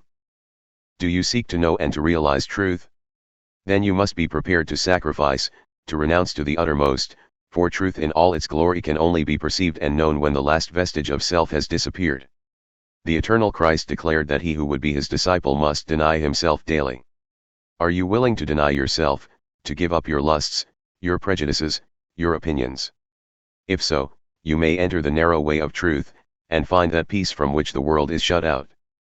The absolute denial, the utter extinction, of self is the perfect state of truth, and all religions and philosophies are but so many aids to the supreme attainment. Self is the denial of truth. Truth is the denial of self. As you let self die, you will be reborn in truth. As you cling to self, truth will be hidden from you. Whilst you cling to self, your path will be beset with difficulties, and repeated pains, sorrows, and disappointments will be your lot. There are no difficulties in truth, and coming to truth, you will be freed from all sorrow and disappointment. Truth in itself is not hidden and dark. It is always revealed and is perfectly transparent. But the blind and wayward self cannot perceive it. The light of day is not hidden except to the blind, and the light of truth is not hidden except to those who are blinded by self. Truth is the one reality in the universe, the inward harmony, the perfect justice, the eternal love. Nothing can be added to it, nor taken from it. It does not depend upon any man, but all men depend upon it. You cannot perceive the beauty of truth while you are looking out through the eyes of self. If you are vain, you will color everything with your own vanities. If lustful, your heart and mind will be so clouded with the smoke and flames of passion, that everything will appear distorted through them. If proud and opinionative, you will see nothing in the whole universe except the magnitude and importance of your own opinions. There is one quality which preeminently distinguishes the man of truth from the man of self, and that is humility. To be not only free from vanity, stubbornness, and egotism, but to regard one's own opinions as of no value, this indeed is true humility. He who is immersed in self regards his own opinions as truth, and the opinions of other men as error. But that humble truth lover who has learned to distinguish between opinion and truth, regards all men with the eye of charity, and does not seek to defend his opinions against theirs, but sacrifices those opinions that he may love the more, that he may manifest the spirit of truth, for truth in its very nature is ineffable and can only be lived. He who has most of charity has most of truth. Men engage in heated controversies, and foolishly imagine they are defending the truth, when in reality they are merely defending their own petty interests and perishable opinions. The follower of self takes up arms against others. The follower of truth takes up arms against himself. Truth, being unchangeable and eternal, is independent of your opinion and of mine. We may enter into it, or we may stay outside, but both our defense and our attack are superfluous, and are hurled back upon ourselves. Men, enslaved by self, passionate, proud, and condemnatory, believe their particular creed or religion to be the truth, and all other religions to be error, and they proselytize with passionate ardor. There is but one religion, the religion of truth. There is but one error, the error of self. Truth is not a formal belief, it is an unselfish, holy, and aspiring heart, and he who has truth is at peace with all, and cherishes all with thoughts of love. You may easily know whether you are a child of truth or a worshipper of self, if you will silently examine your mind, heart, and conduct. Do you harbor thoughts of suspicion, enmity, envy, lust, pride, or do you strenuously fight against these? If the former, you are chained to self, no matter what religion you may profess; if the latter, you are a candidate for truth, even though outwardly you may profess no religion. Are you passionate, self-willed, ever seeking to gain your own ends, self-indulgent, and self-centered, or are you gentle, mild, unselfish, quit of every form of self-indulgence, and are ever ready to give up your own? If the former, self is your master; if the latter, truth is the object of your affection. Do you strive for riches? Do you fight, with passion, for your party? Do you lust for power and leadership? Are you given to ostentation and self-praise? Or have you given up the love of riches? Have you relinquished all strife? Are you content to take the lowest place, and to be passed by unnoticed? And have you ceased to talk about yourself and to regard yourself with self-complacent pride? If the former, even though you may imagine you worship God, the God of your heart is self. If the latter, even though you may withhold your lips from worship, you are dwelling with the Most High. The signs by which the truth lover is known are unmistakable. Hear the holy Krishna declare them, in Sir Edwin Arnold's beautiful rendering of the Bhagavad Gita: Fearlessness, singleness of soul, the will always to strive for wisdom, opened hand and governed appetites, and piety, and love of lonely study, humbleness, uprightness, heed to injure not which lives truthfulness, slowness unto wrath, a mind that lightly letteth go what others prize, and equanimity, and charity which spieth no man's faults, and tenderness towards all that suffer, a contented heart, fluttered by no desires, a bearing mild, modest, and grave, with manhood nobly mixed, with patience, fortitude, and purity, an unrevengeful spirit, never given to rate itself too high. Such be the signs, O Indian prince, of him whose feet are set on that fair path which leads to heavenly birth. When men, lost in the devious ways of error and self, have forgotten the heavenly birth, the state of holiness and truth, they set up artificial standards by which to judge one another, and make acceptance of, and adherence to, their own particular theology, the test of truth, and so men are divided one against another, and there is ceaseless enmity and strife, and unending sorrow and suffering. Reader, do you seek to realize the birth into truth? There is only one way, let self die. All those lusts, appetites, desires, opinions, limited conceptions and prejudices to which you have hitherto so tenaciously clung, let them fall from you. Let them no longer hold you in bondage, and truth will be yours. Cease to look upon your own religion as superior to all others, and strive humbly to learn the supreme lesson of charity. No longer cling to the idea, so productive of strife and sorrow, that the Savior whom you worship is the only Savior, and that the Savior whom your brother worships with equal sincerity and ardor, is an impostor, but seek diligently the path of holiness, and then you will realize that every holy man is a Savior of mankind. The giving up of self is not merely the renunciation of outward things. It consists of the renunciation of the inward sin, the inward error. Not by giving up vain clothing, not by relinquishing riches, not by abstaining from certain foods, not by speaking smooth words, not by merely doing these things is the truth found, but by giving up the spirit of vanity, by relinquishing the desire for riches, by abstaining from the lust of self-indulgence, by giving up all hatred, strife, condemnation, and self-seeking, and becoming gentle and pure at heart.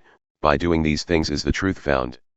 To do the former, and not to do the latter, is Pharisaism and hypocrisy, whereas the latter includes the former. You may renounce the outward world, and isolate yourself in a cave or in the depths of a forest, but you will take all your selfishness with you, and unless you renounce that, great indeed will be your wretchedness and deep your delusion. You may remain just where you are, performing all your duties, and yet renounce the world, the inward enemy. To be in the world and yet not of the world is the highest perfection, the most blessed peace, is to achieve the greatest victory. The renunciation of self is the way of truth, therefore. Enter the path, there is no grief like hate, no pain like passion, no deceit like sense, enter the path, far hath he gone whose foot treads down one fond offense. As you succeed in overcoming self you will begin to see things in their right relations. He who is swayed by any passion, prejudice, like or dislike, adjusts everything to that particular bias, and sees only his own delusions. He who is absolutely free from all passion, prejudice, preference, and partiality, sees himself as he is, sees others as they are, sees all things in their proper proportions and right relations. Having nothing to attack, nothing to defend, nothing to conceal, and no interests to guard, he is at peace. He has realized the profound simplicity of truth, for this unbiased, tranquil, blessed state of mind and heart is the state of truth. He who attains to it dwells with the angels, and sits at the footstool of the Supreme. Knowing the great law, knowing the origin of sorrow, knowing the secret of suffering, knowing the way of emancipation in truth, how can such a one engage in strife or condemnation, for though he knows that the blind, self-seeking world, surrounded with the clouds of its own illusions, and enveloped in the darkness of error and self, cannot perceive the steadfast light of truth, and is utterly incapable of comprehending the profound simplicity of the heart that has died, or is dying, to self. Yet he also knows that when the suffering ages have piled up mountains of sorrow, the crushed and burdened soul of the world will fly to its final refuge, and that when the ages are completed, every prodigal will come back to the fold of truth. And so he dwells in goodwill toward all, and regards all with that tender compassion which a father bestows upon his wayward children. Men cannot understand truth because they cling to self, because they believe in and love self, because they believe self to be the only reality, whereas it is the one delusion. When you cease to believe in and love self you will desert it, and will fly to truth, and will find the eternal reality. When men are intoxicated with the wines of luxury and pleasure and vanity, the thirst of life grows and deepens within them, and they delude themselves with dreams of fleshly immortality, but when they come to reap the harvest of their own sowing, and pain and sorrow supervene, then, crushed and humiliated, relinquishing self and all the intoxications of self, they come, with aching hearts to the one immortality, the immortality that destroys all delusions, the spiritual immortality in truth. Men pass from evil to good, from self to truth, through the dark gate of sorrow, for sorrow and self are inseparable. Only in the peace and bliss of truth is all sorrow vanquished. If you suffer disappointment because your cherished plans have been thwarted, or because someone has not come up to your anticipations, it is because you are clinging to self. If you suffer remorse for your conduct, it is because you have given way to self. If you are overwhelmed with chagrin and regret because of the attitude of someone else toward you, it is because you have been cherishing self. If you are wounded on account of what has been done to you or said of you, it is because you are walking in the painful way of self. All suffering is of self. All suffering ends in truth. When you have entered into and realized truth, you will no longer suffer disappointment, remorse, and regret, and sorrow will flee from you. Self is the only prison that can ever bind the soul, truth is the only angel that can bid the gates unroll, and when he comes to call thee, arise and follow fast, his way may lie through darkness, but it leads to light at last. The woe of the world is of its own making. Sorrow purifies and deepens the soul, and the extremity of sorrow is the prelude to truth. Have you suffered much? Have you sorrowed deeply? Have you pondered seriously upon the problem of life? If so, you are prepared to wage war against self, and to become a disciple of truth.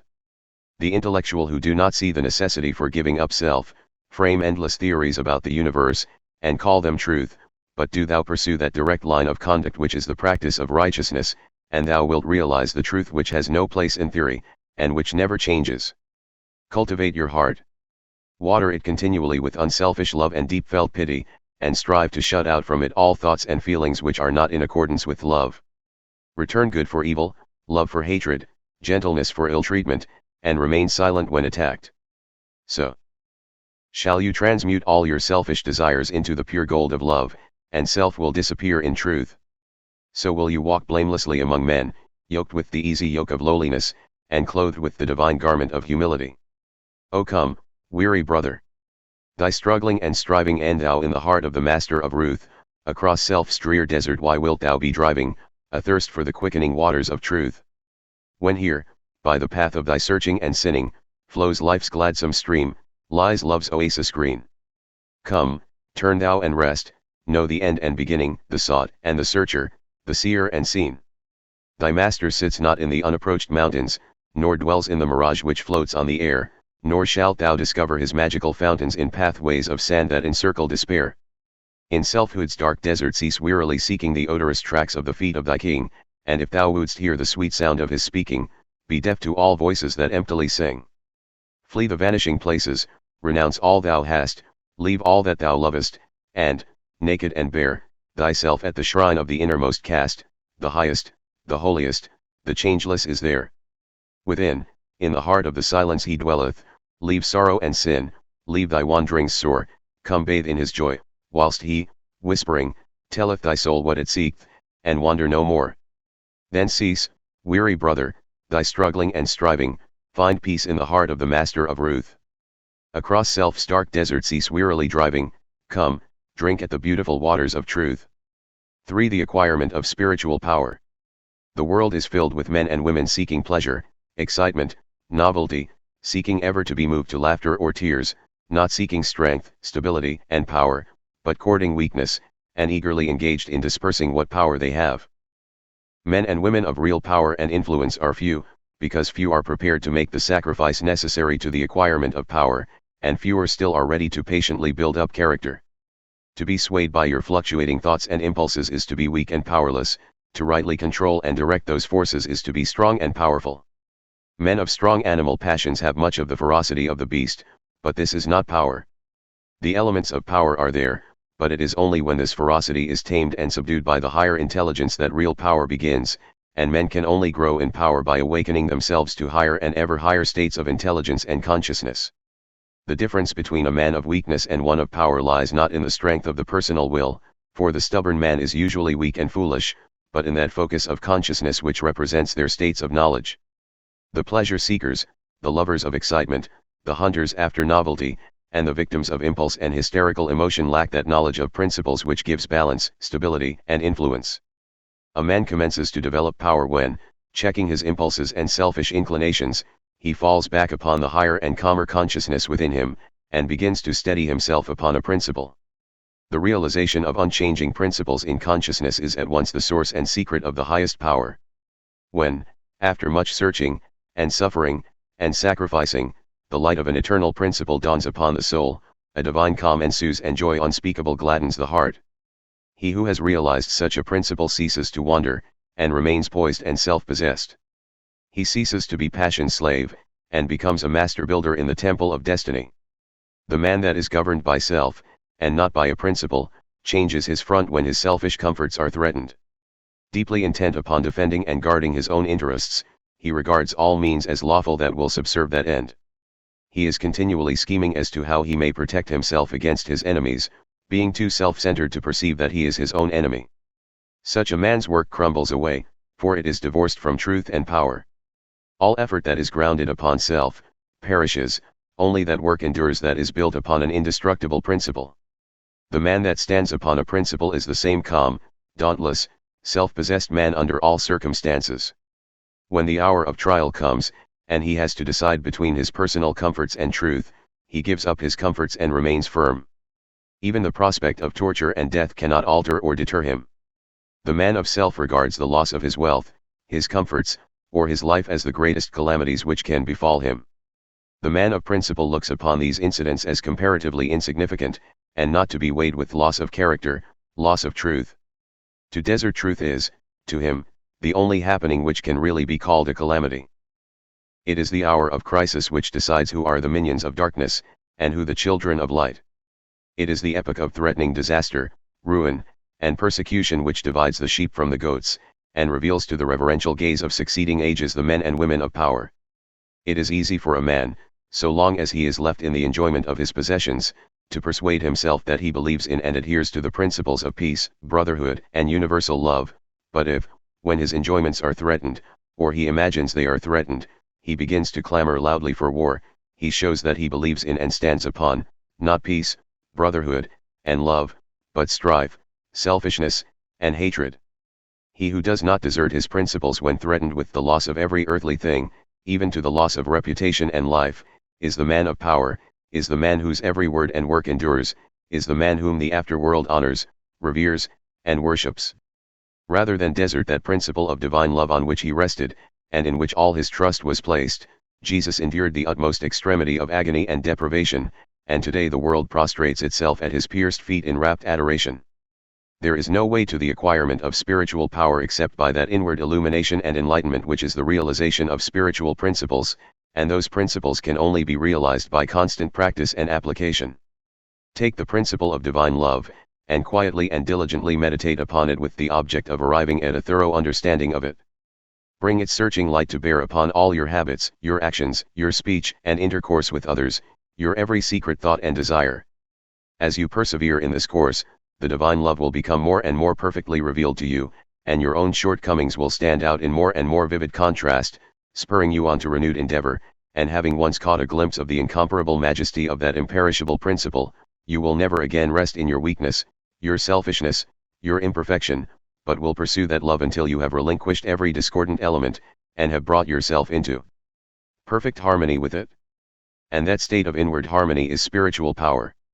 Take also other spiritual principles, such as purity and compassion, and apply them in the same way, and, so exacting is truth, you will be able to make no stay, no resting place until the inmost garment of your soul is bereft of every stain, and your heart has become incapable of any hard, condemnatory, and pitiless impulse. Only in so far as you understand, realize, and rely upon these principles, will you acquire spiritual power, and that power will be manifested in and through you in the form of increasing dispassion, patience, and equanimity.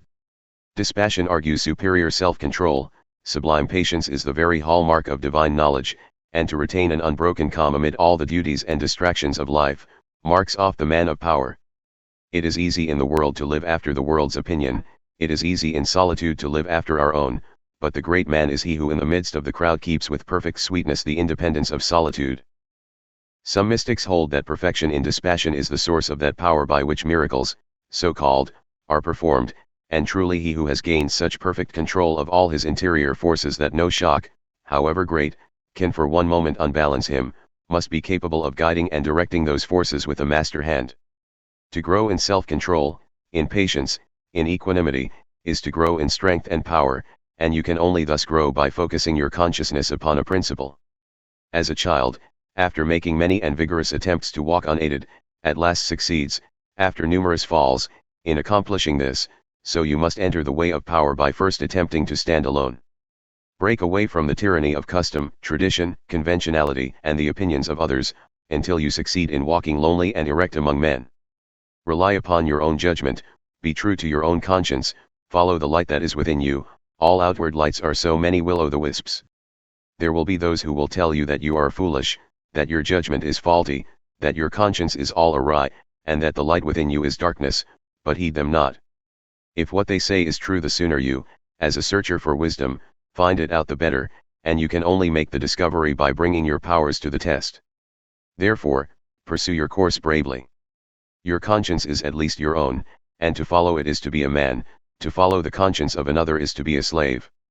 You will have many falls, will suffer many wounds, will endure many buffetings for a time, but press on in faith, believing that sure and certain victory lies ahead. Search for a rock, a principle, and having found it, cling to it, get it under your feet and stand erect upon it, until at last, immovably fixed upon it, you succeed in defying the fury of the waves and storms of selfishness.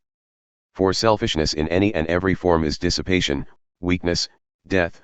Unselfishness in its spiritual aspect is conservation, power, life.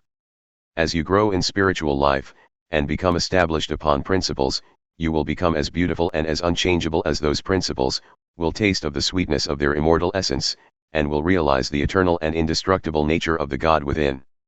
No harmful shaft can reach the righteous man, standing erect amid the storms of hate, defying hurt and injury and ban, surrounded by the trembling slaves of fate.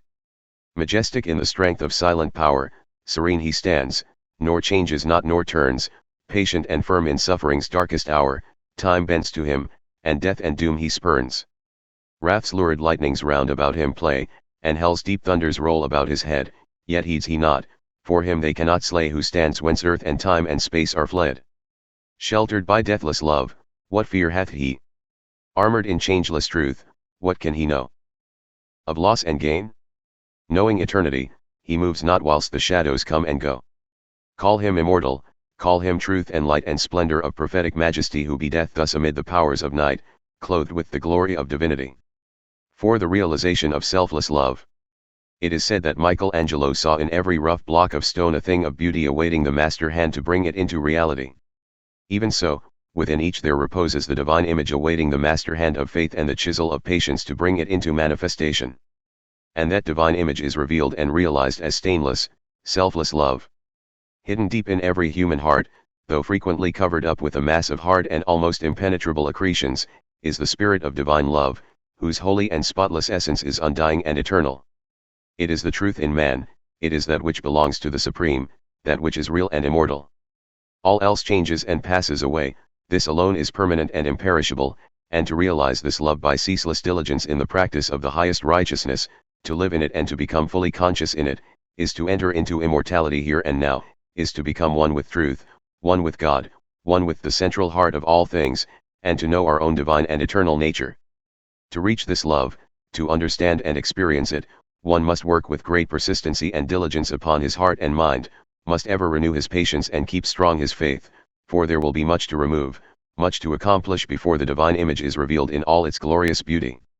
He who strives to reach and to accomplish the divine will be tried to the very uttermost, and this is absolutely necessary, for how else could one acquire that sublime patience without which there is no real wisdom, no divinity? Ever and anon, as he proceeds, all his work will seem to be futile, and his efforts appear to be thrown away. Now and then a hasty touch will mar his image, and perhaps when he imagines his work is almost completed he will find what he imagined to be the beautiful form of divine love utterly destroyed, and he must begin again with his past bitter experience to guide and help him. But he who has resolutely set himself to realize the highest recognizes no such thing as defeat. All failures are apparent, not real. Every slip, every fall, every return to selfishness is a lesson learned, an experience gained, from which a golden grain of wisdom is extracted, helping the striver toward the accomplishment of his lofty object. To recognize that of our vices we can frame a ladder if we will but tread beneath our feet each deed of shame, is to enter the way that leads unmistakably toward the divine, and the failings of one who thus recognizes are so many dead selves, upon which he rises, as upon stepping stones, to higher things. Once come to regard your failings, your sorrows and sufferings as so many voices telling you plainly where you are weak and faulty, where you fall below the true and the divine, you will then begin to ceaselessly watch yourself, and every slip, every pang of pain will show you where you are to set to work, and what you have to remove out of your heart in order to bring it nearer to the likeness of the divine, nearer to the perfect love. And as you proceed, day by day detaching yourself more and more from the inward selfishness, the love that is selfless will gradually become revealed to you. And when you are growing patient and calm, when your petulances, tempers, and irritabilities are passing away from you, and the more powerful lusts and prejudices cease to dominate and enslave you, then you will know that the divine is awakening within you, that you are drawing near to the eternal heart, that you are not far from that selfless love, the possession of which is peace and immortality. Divine love is distinguished from human loves in this supremely important particular: it is free from partiality. Human loves cling to a particular object to the exclusion of all else, and when that object is removed, great and deep is the resultant suffering to the one who loves. Divine love embraces the whole universe, and, without clinging to any part, yet contains within itself the whole, and he who comes to it by gradually purifying and broadening his human loves until all the selfish and impure elements are burnt out of them, ceases from suffering. It is because human loves are narrow and confined and mingled with selfishness that they cause suffering. No suffering can result from that love which is so absolutely pure that it seeks nothing for itself. Nevertheless, human loves are absolutely necessary as steps toward the divine, and no soul is prepared to partake of divine love until it has become capable of the deepest and most intense human love. It is only by passing through human loves and human sufferings that divine love is reached and realized. All human loves are perishable like the forms to which they cling, but there is a love that is imperishable, and that does not cling to appearances. All human loves are counterbalanced by human hates, but there is a love that admits of no opposite or reaction, divine and free from all taint of self, that sheds its fragrance on all alike. Human loves are reflections of the divine love, and draw the soul nearer to the reality, the love that knows neither sorrow nor change. It is well that the mother, clinging with passionate tenderness to the little helpless form of flesh that lies on her bosom, should be overwhelmed with the dark waters of sorrow when she sees it laid in the cold earth. It is well that her tears should flow and her heart ache, for only thus can she be reminded of the evanescent nature of the joys and objects of sense, and be drawn nearer to the eternal and imperishable reality. It is well that lover, brother, sister, husband, wife should suffer deep anguish, and be enveloped in gloom when the visible object of their affections is torn from them, so that they may learn to turn their affections toward the invisible source of all, where alone abiding satisfaction is to be found. It is well that the proud, the ambitious, the self-seeking, should suffer defeat, humiliation, and misfortune, that they should pass through the scorching fires of affliction, for only thus can the wayward soul be brought to reflect upon the enigma of life, only thus can the heart be softened and purified, and prepared to receive the truth. When the sting of anguish penetrates the heart of human love, when gloom and loneliness and desertion cloud the soul of friendship and trust, then it is that the heart turns toward the sheltering love of the eternal, and finds rest in its silent peace. And whosoever comes to this love is not turned away comfortless, is not pierced with anguish nor surrounded with gloom, and is never deserted in the dark hour of trial. The glory of divine love can only be revealed in the heart that is chastened by sorrow, and the image of the heavenly state can only be perceived and realized when the lifeless, formless accretions of ignorance and self are hewn away. Only that love that seeks no personal gratification or reward, that does not make distinctions, and that leaves behind no heartaches, can be called divine. Men, clinging to self and to the comfortless shadows of evil, are in the habit of thinking of divine love as something belonging to a God who is out of reach, as something outside themselves, and that must forever remain outside. Truly, the love of God is ever beyond the reach of self, but when the heart and mind are emptied of self, then the selfless love, the supreme love, the love that is of God or good, becomes an inward and abiding reality. And this inward realization of holy love is none other than the love of Christ that is so much talked about and so little comprehended. The love that not only saves the soul from sin, but lifts it also above the power of temptation. But how may one attain to this sublime realization? The answer which truth has always given, and will ever give to this question is empty thyself, and I will fill thee. Divine love cannot be known until self is dead, for self is the denial of love, and how can that which is known be also denied? Not until the stone of self is rolled away from the sepulchre of the soul does the immortal Christ, the pure spirit of love, hitherto crucified, dead and buried, cast off the bands of ignorance, and come forth in all the majesty of his resurrection. You believe that the Christ of Nazareth was put to death and rose again. I do not say you err in that belief, but if you refuse to believe that the gentle spirit of love is crucified daily upon the dark cross of your selfish desires, then, I say, you err in this unbelief, and have not yet perceived, even afar off, the love of Christ. You say that you have tasted of salvation in the love of Christ. Are you saved from your temper, your irritability, your vanity, your personal dislikes, your judgment and condemnation of others? If not, from what are you saved, and wherein have you realized the transforming love of Christ? He who has realized the love that is divine has become a new man, and has ceased to be swayed and dominated by the old elements of self. He is known for his patience, his purity, his self-control, his deep charity of heart, and his unalterable sweetness. Divine or selfless love is not a mere sentiment or emotion, it is a state of knowledge which destroys the dominion of evil and the belief in evil, and lifts the soul into the joyful realization of the supreme good. To the divinely wise, knowledge and love are one and inseparable. It is toward the complete realization of this divine love that the whole world is moving.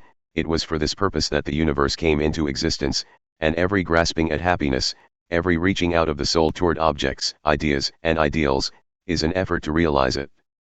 But the world does not realize this love at present because it is grasping at the fleeting shadow and ignoring, in its blindness, the substance. And so suffering and sorrow continue, and must continue until the world, taught by its self-inflicted pains, discovers the love that is selfless, the wisdom that is calm and full of peace. And this love, this wisdom, this peace, this tranquil state of mind and heart may be attained to, may be realized by all who are willing and ready to yield up self, and who are prepared to humbly enter into a comprehension of all that the giving up of self involves. There is no arbitrary power in the universe, and the strongest chains of fate by which men are bound are self-forged. Men are chained to that which causes suffering because they desire to be so, because they love their chains, because they think their little dark prison of self is sweet and beautiful, and they are afraid that if they desert that prison they will lose all that is real and worth having. Ye suffer from yourselves, none else compels, none other holds ye that ye live and die. And the indwelling power which forged the chains and built around itself the dark and narrow prison, can break away when it desires and wills to do so, and the soul does will to do so when it has discovered the worthlessness of its prison, when long suffering has prepared it for the reception of the boundless light and love. As the shadow follows the form, and as smoke comes after fire, so effect follows cause, and suffering and bliss follow the thoughts and deeds of men. There is no effect in the world around us but has its hidden or revealed cause, and that cause is in accordance with absolute justice. Men reap a harvest of suffering because in the near or distant past they have sown the seeds of evil, they reap a harvest of bliss also as a result of their own sowing of the seeds of good. Let a man meditate upon this, let him strive to understand it, and he will then begin to sow only seeds of good, and will burn up the tares and weeds which he has formerly grown in the garden of his heart. The world does not understand the love that is selfless because it is engrossed in the pursuit of its own pleasures, and cramped within the narrow limits of perishable interests, mistaking, in its ignorance, those pleasures and interests for real and abiding things. Caught in the flames of fleshly lusts, and burning with anguish, it sees not the pure and peaceful beauty of truth. Feeding upon the swinish husks of error and self-delusion, it is shut out from the mansion of all-seeing love. Not having this love, not understanding it, men institute innumerable reforms which involve no inward sacrifice, and each imagines that his reform is going to right the world forever, while he himself continues to propagate evil by engaging it in his own heart. That only can be called reform which tends to reform the human heart, for all evil has its rise there, and not until the world, ceasing from selfishness and party strife, has learned the lesson of divine love, will it realize the golden age of universal blessedness. Let the rich cease to despise the poor, and the poor to condemn the rich, let the greedy learn how to give, and the lustful how to grow pure, let the partisan cease from strife, and the uncharitable begin to forgive, let the envious endeavor to rejoice with others, and the slanderers grow ashamed of their conduct. Let men and women take this course, and, lo! The golden age is at hand. He, therefore, who purifies his own heart is the world's greatest benefactor. Yet, though the world is, and will be for many ages to come, shut out from that age of gold, which is the realization of selfless love, you, if you are willing, may enter it now, by rising above your selfish self, if you will pass from prejudice, hatred, and condemnation, to gentle and forgiving love. Where hatred, dislike, and condemnation are, selfless love does not abide. It resides only in the heart that has ceased from all condemnation. You say, how can I love the drunkard, the hypocrite, the sneak, the murderer? I am compelled to dislike and condemn such men. It is true you cannot love such men emotionally, but when you say that you must perforce dislike and condemn them, you show that you are not acquainted with the great overruling love, for it is possible to attain to such a state of interior enlightenment as will enable you to perceive the train of causes by which these men have become as they are, to enter into their intense sufferings, and to know the certainty of their ultimate purification. Possessed of such knowledge, it will be utterly impossible for you any longer to dislike or condemn them, and you will always think of them with perfect calmness and deep compassion. If you love people and speak of them with praise until they in some way thwart you, or do something of which you disapprove, and then you dislike them and speak of them with dispraise, you are not governed by the love which is of God. If, in your heart, you are continually arraigning and condemning others, selfless love is hidden from you. He who knows that love is at the heart of all things, and has realized the all-sufficing power of that love, has no room in his heart for condemnation. Men, not knowing this love, constitute themselves judge and executioner of their fellows, forgetting that there is the eternal judge and executioner, and in so far as men deviate from them in their own views, their particular reforms and methods, they brand them as fanatical, unbalanced, lacking judgment, sincerity, and honesty, in so far as others approximate to their own standard do they look upon them as being everything that is admirable. Such are the men who are centered in self. But he whose heart is centered in the supreme love does not so brand and classify men, does not seek to convert men to his own views, not to convince them of the superiority of his methods. Knowing the law of love, he lives it, and maintains the same calm attitude of mind and sweetness of heart toward all. The debased and the virtuous, the foolish and the wise, the learned and the unlearned, the selfish and the unselfish receive alike the benediction of his tranquil thought. You can only attain to this supreme knowledge, this divine love, by unremitting endeavor in self-discipline, and by gaining victory after victory over yourself. Only the pure in heart see God, and when your heart is sufficiently purified you will enter into the new birth, and the love that does not die, nor change, nor end in pain and sorrow will be awakened within you, and you will be at peace. He who strives for the attainment of divine love is ever seeking to overcome the spirit of condemnation, for where there is pure spiritual knowledge, condemnation cannot exist, and only in the heart that has become incapable of condemnation is love perfected and fully realized. The Christian condemns the atheist satirizes the Christian, the Catholic and Protestant are ceaselessly engaged in wordy warfare, and the spirit of strife and hatred rules where peace and love should be. He that hateth his brother is a murderer, a crucifier of the divine spirit of love, and until you can regard men of all religions and of no religion with the same impartial spirit, with all freedom from dislike, and with perfect equanimity, you have yet to strive for that love which bestows upon its possessor freedom and salvation.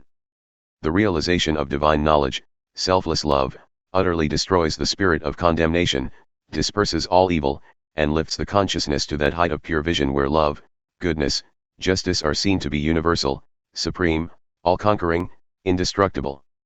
Train your mind in strong, impartial, and gentle thought, train your heart in purity and compassion, train your tongue to silence and to true and stainless speech, so shall you enter the way of holiness and peace, and shall ultimately realize the immortal love.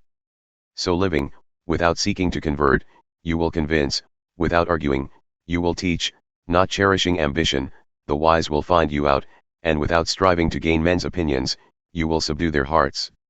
For love is all-conquering, all-powerful, and the thoughts, and deeds, and words of love can never perish.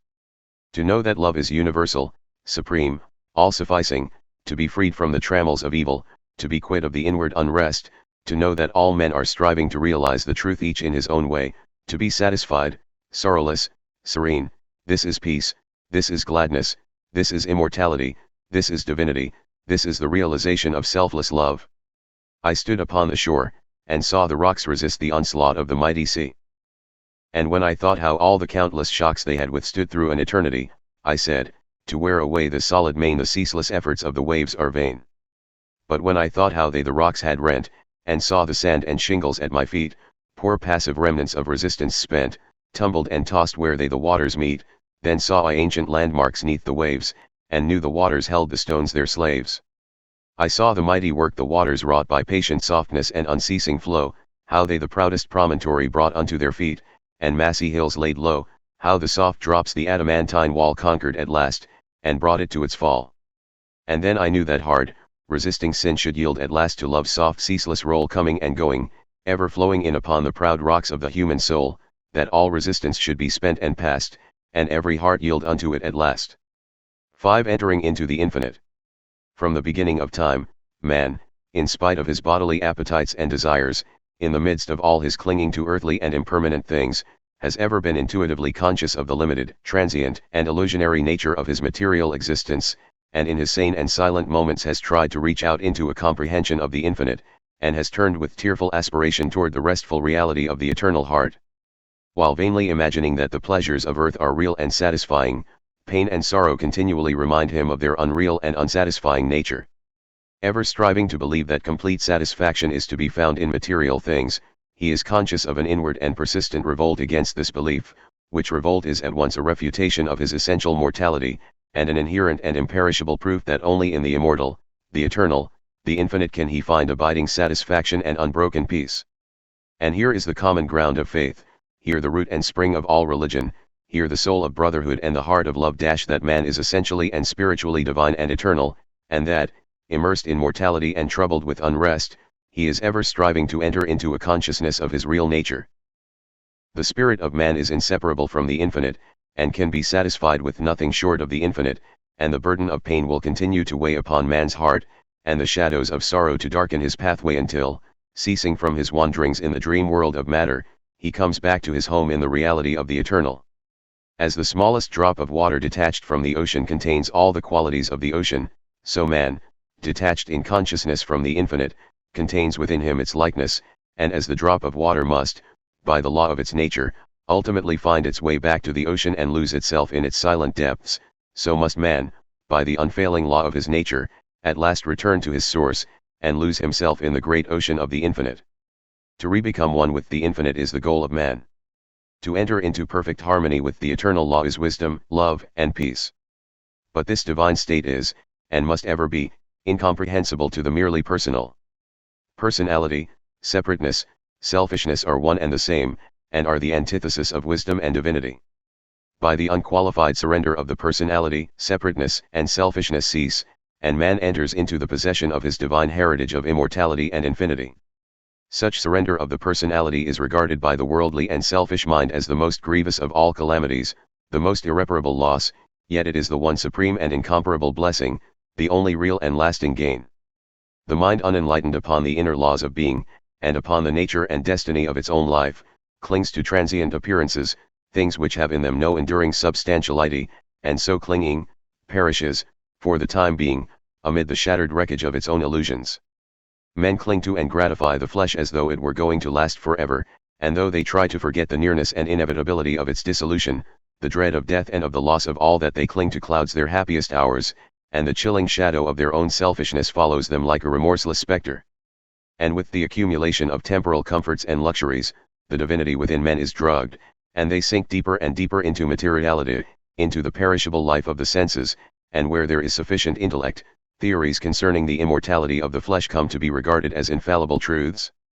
When a man's soul is clouded with selfishness in any or every form, he loses the power of spiritual discrimination, and confuses the temporal with the eternal, the perishable with the permanent, mortality with immortality, and error with truth.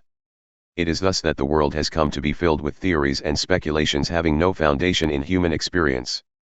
Every body of flesh contains within itself, from the hour of birth, the elements of its own destruction, and by the unalterable law of its own nature must it pass away. The perishable in the universe can never become permanent, the permanent can never pass away, the mortal can never become immortal, the immortal can never die, the temporal cannot become eternal nor the eternal become temporal, appearance can never become reality, nor reality fade into appearance, error can never become truth, nor can truth become error. Man cannot immortalize the flesh, but, by overcoming the flesh, by relinquishing all its inclinations, he can enter the region of immortality. God alone hath immortality, and only by realizing the God state of consciousness does man enter into immortality. All nature in its myriad forms of life is changeable, impermanent, unenduring. Only the informing principle of nature endures. Nature is many, and is marked by separation. The informing principle is one, and is marked by unity. By overcoming the senses and the selfishness within, which is the overcoming of nature, man emerges from the chrysalis of the personal and illusory, and wings himself into the glorious light of the impersonal, the region of universal truth, out of which all perishable forms come. Let men, therefore, practice self-denial, let them conquer their animal inclinations, let them refuse to be enslaved by luxury and pleasure, let them practice virtue, and grow daily into high and ever higher virtue, until at last they grow into the divine, and enter into both the practice and the comprehension of humility, meekness, forgiveness, compassion, and love, which practice and comprehension constitute divinity. Goodwill gives insight, and only he who has so conquered his personality that he has but one attitude of mind, that of goodwill, toward all creatures, is possessed of divine insight, and is capable of distinguishing the true from the false. The supremely good man is, therefore, the wise man, the divine man, the enlightened seer, the knower of the eternal. Where you find unbroken gentleness, enduring patience, sublime lowliness, graciousness of speech, self-control, self-forgetfulness, and deep and abounding sympathy, look there for the highest wisdom, seek the company of such a one, for he has realized the divine, he lives with the eternal, he has become one with the infinite. Believe not him that is impatient, given to anger, boastful, who clings to pleasure and refuses to renounce his selfish gratifications, and who practices not goodwill and far-reaching compassion, for such a one hath not wisdom, vain is all his knowledge, and his works and words will perish, for they are grounded on that which passes away. Let a man abandon self, let him overcome the world, let him deny the personal, by this pathway only can he enter into the heart of the infinite.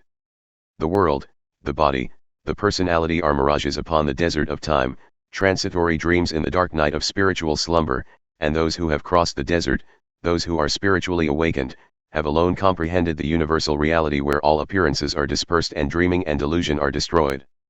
There is one great law which exacts unconditional obedience, one unifying principle which is the basis of all diversity, one eternal truth wherein all the problems of earth pass away like shadows. To realize this law, this unity, this truth, is to enter into the infinite, is to become one with the eternal. To center one's life in the great law of love is to enter into rest, harmony, peace. To refrain from all participation in evil and discord, to cease from all resistance to evil, and from the omission of that which is good, and to fall back upon unswerving obedience to the holy calm within, is to enter into the inmost heart of things, is to attain to a living, conscious experience of that eternal and infinite principle which must ever remain a hidden mystery to the merely perceptive intellect. Until this principle is realized, the soul is not established in peace, and he who so realizes is truly wise, not wise with the wisdom of the learned, but with the simplicity of a blameless heart and of a divine manhood. To enter into a realization of the infinite and eternal is to rise superior to time, and the world, and the body, which comprise the kingdom of darkness, and is to become established in immortality, heaven, and the spirit, which make up the empire of light. Entering into the infinite is not a mere theory or sentiment. It is a vital experience which is the result of assiduous practice in inward purification. When the body is no longer believed to be, even remotely, the real man, when all appetites and desires are thoroughly subdued and purified, when the emotions are rested and calm, and when the oscillation of the intellect ceases and perfect poise is secured, then, and not till then, does consciousness become one with the infinite, not until then is childlike wisdom and profound peace secured. Men grow weary and gray over the dark problems of life, and finally pass away and leave them unsolved because they cannot see their way out of the darkness of the personality, being too much engrossed in its limitations. Seeking to save his personal life, man forfeits the greater impersonal life in truth, clinging to the perishable, he is shut out from a knowledge of the eternal. By the surrender of self all difficulties are overcome, and there is no error in the universe but the fire of inward sacrifice will burn it up like chaff, no problem, however great, but will disappear like a shadow under the searching light of self-abnegation. Problems exist only in our own self-created illusions, and they vanish away when self is yielded up. Self and error are synonymous. Error is involved in the darkness of unfathomable complexity, but eternal simplicity is the glory of truth. Love of self shuts men out from truth, and seeking their own personal happiness they lose the deeper, purer, and more abiding bliss. Says Carlyle, there is in man a higher than love of happiness. He can do without happiness, and instead thereof find blessedness. Love not pleasure, love God. This is the everlasting yea, wherein all contradiction is solved, wherein whoso walks and works, it is well with him. He who has yielded up that self, that personality that men most love, and to which they cling with such fierce tenacity, has left behind him all perplexity, and has entered into a simplicity so profoundly simple as to be looked upon by the world, involved as it is in a network of error, as foolishness. Yet such a one has realized the highest wisdom, and is at rest in the infinite. He accomplishes without striving, and all problems melt before him, for he has entered the region of reality, and deals, not with changing effects, but with the unchanging principles of things. He is enlightened with a wisdom which is as superior to ratiocination, as reason is to animality. Having yielded up his lusts, his errors, his opinions and prejudices, he has entered into possession of the knowledge of God, having slain the selfish desire for heaven, and along with it the ignorant fear of hell, having relinquished even the love of life itself, he has gained supreme bliss and life eternal, the life which bridges life and death, and knows its own immortality. Having yielded up all without reservation, he has gained all, and rests in peace on the bosom of the infinite. Only he who has become so free from self as to be equally content to be annihilated as to live, or to live as to be annihilated, is fit to enter into the infinite. Only he who, ceasing to trust his perishable self, has learned to trust in boundless measure the great law, the supreme good, is prepared to partake of undying bliss. For such a one there is no more regret, nor disappointment, nor remorse, for where all selfishness has ceased these sufferings cannot be, and whatever happens to him he knows that it is for his own good, and he is content, being no longer the servant of self, but the servant of the Supreme. He is no longer affected by the changes of earth, and when he hears of wars and rumors of wars his peace is not disturbed, and where men grow angry and cynical and quarrelsome, he bestows compassion and love. Though appearances may contradict it, he knows that the world is progressing, and that through its laughing and its weeping, through its living and its keeping, through its follies and its labors, weaving in and out of sight, to the end from the beginning, through all virtue and all sinning, reeled from God's great spool of progress, runs the golden thread of light. When a fierce storm is raging none are angered about it, because they know it will quickly pass away, and when the storms of contention are devastating the world, the wise man, looking with the eye of truth and pity, knows that it will pass away, and that out of the wreckage of broken hearts which it leaves behind the immortal temple of wisdom will be built. Sublimely patient, infinitely compassionate, deep, silent, and pure, his very presence is a benediction, and when he speaks men ponder his words in their hearts, and by them rise to higher levels of attainment. Such is he who has entered into the infinite, who by the power of utmost sacrifice has solved the sacred mystery of life. Questioning life and destiny and truth, I sought the dark and labyrinthine Sphinx, who spake to me this strange and wondrous thing. Concealment only lies in blinded eyes, and God alone can see the form of God. I sought to solve this hidden mystery vainly by paths of blindness and of pain, but when I found the way of love and peace, concealment ceased, and I was blind no more. Then saw I God with the eyes of God. 6 Saints, Sages, and Saviors, the law of service. The spirit of love which is manifested as a perfect and rounded life, is the crown of being and the supreme end of knowledge upon this earth. The measure of a man's truth is the measure of his love, and truth is far removed from him whose life is not governed by love. The intolerant and condemnatory, even though they profess the highest religion, have the smallest measure of truth, while those who exercise patience, and who listen calmly and dispassionately to all sides, and both arrive themselves at, and incline others to, thoughtful and unbiased conclusions upon all problems and issues, have truth in fullest measure. The final test of wisdom is this: how does a man live? What spirit does he manifest? How does he act under trial and temptation? Many men boast of being in possession of truth who are continually swayed by grief, disappointment, and passion, and who sink under the first little trial that comes along. Truth is nothing if not unchangeable, and in so far as a man takes his stand upon truth does he become steadfast in virtue, does he rise superior to his passions and emotions and changeable personality. Men formulate perishable dogmas, and call them truth. Truth cannot be formulated, it is ineffable, and ever beyond the reach of intellect. It can only be experienced by practice, it can only be manifested as a stainless heart and a perfect life. Who, then, in the midst of the ceaseless pandemonium of schools and creeds and parties, has the truth? He who lives it? He who practices it? He who, having risen above that pandemonium by overcoming himself, no longer engages in it, but sits apart, quiet, subdued, calm, and self-possessed, freed from all strife, all bias, all condemnation, and bestows upon all the glad and unselfish love of the divinity within him. He who is patient, calm, gentle, and forgiving under all circumstances, manifests the truth. Truth will never be proved by wordy arguments and learned treatises, for if men do not perceive the truth in infinite patience, undying forgiveness, and all-embracing compassion, no words can ever prove it to them. It is an easy matter for the passionate to be calm and patient when they are alone, or are in the midst of calmness. It is equally easy for the uncharitable to be gentle and kind when they are dealt kindly with, but he who retains his patience and calmness under all trial, who remains sublimely meek and gentle under the most trying circumstances, he, and he alone, is possessed of the spotless truth. And this is so because such lofty virtues belong to the divine, and can only be manifested by one who has attained to the highest wisdom, who has relinquished his passionate and self-seeking nature, who has realized the supreme and unchangeable law, and has brought himself into harmony with it. Let men, therefore, cease from vain and passionate arguments about truth, and let them think and say and do those things which make for harmony, peace, love, and goodwill. Let them practice heart virtue, and search humbly and diligently for the truth which frees the soul from all error and sin, from all that blights the human heart, and that darkens, as with unending night, the pathway of the wandering souls of earth. There is one great all-embracing law which is the foundation and cause of the universe, the law of love. It has been called by many names in various countries and at various times, but behind all its names the same unalterable law may be discovered by the eye of truth. Names, religions, personalities pass away, but the law of love remains. To become possessed of a knowledge of this law, to enter into conscious harmony with it, is to become immortal, invincible, indestructible.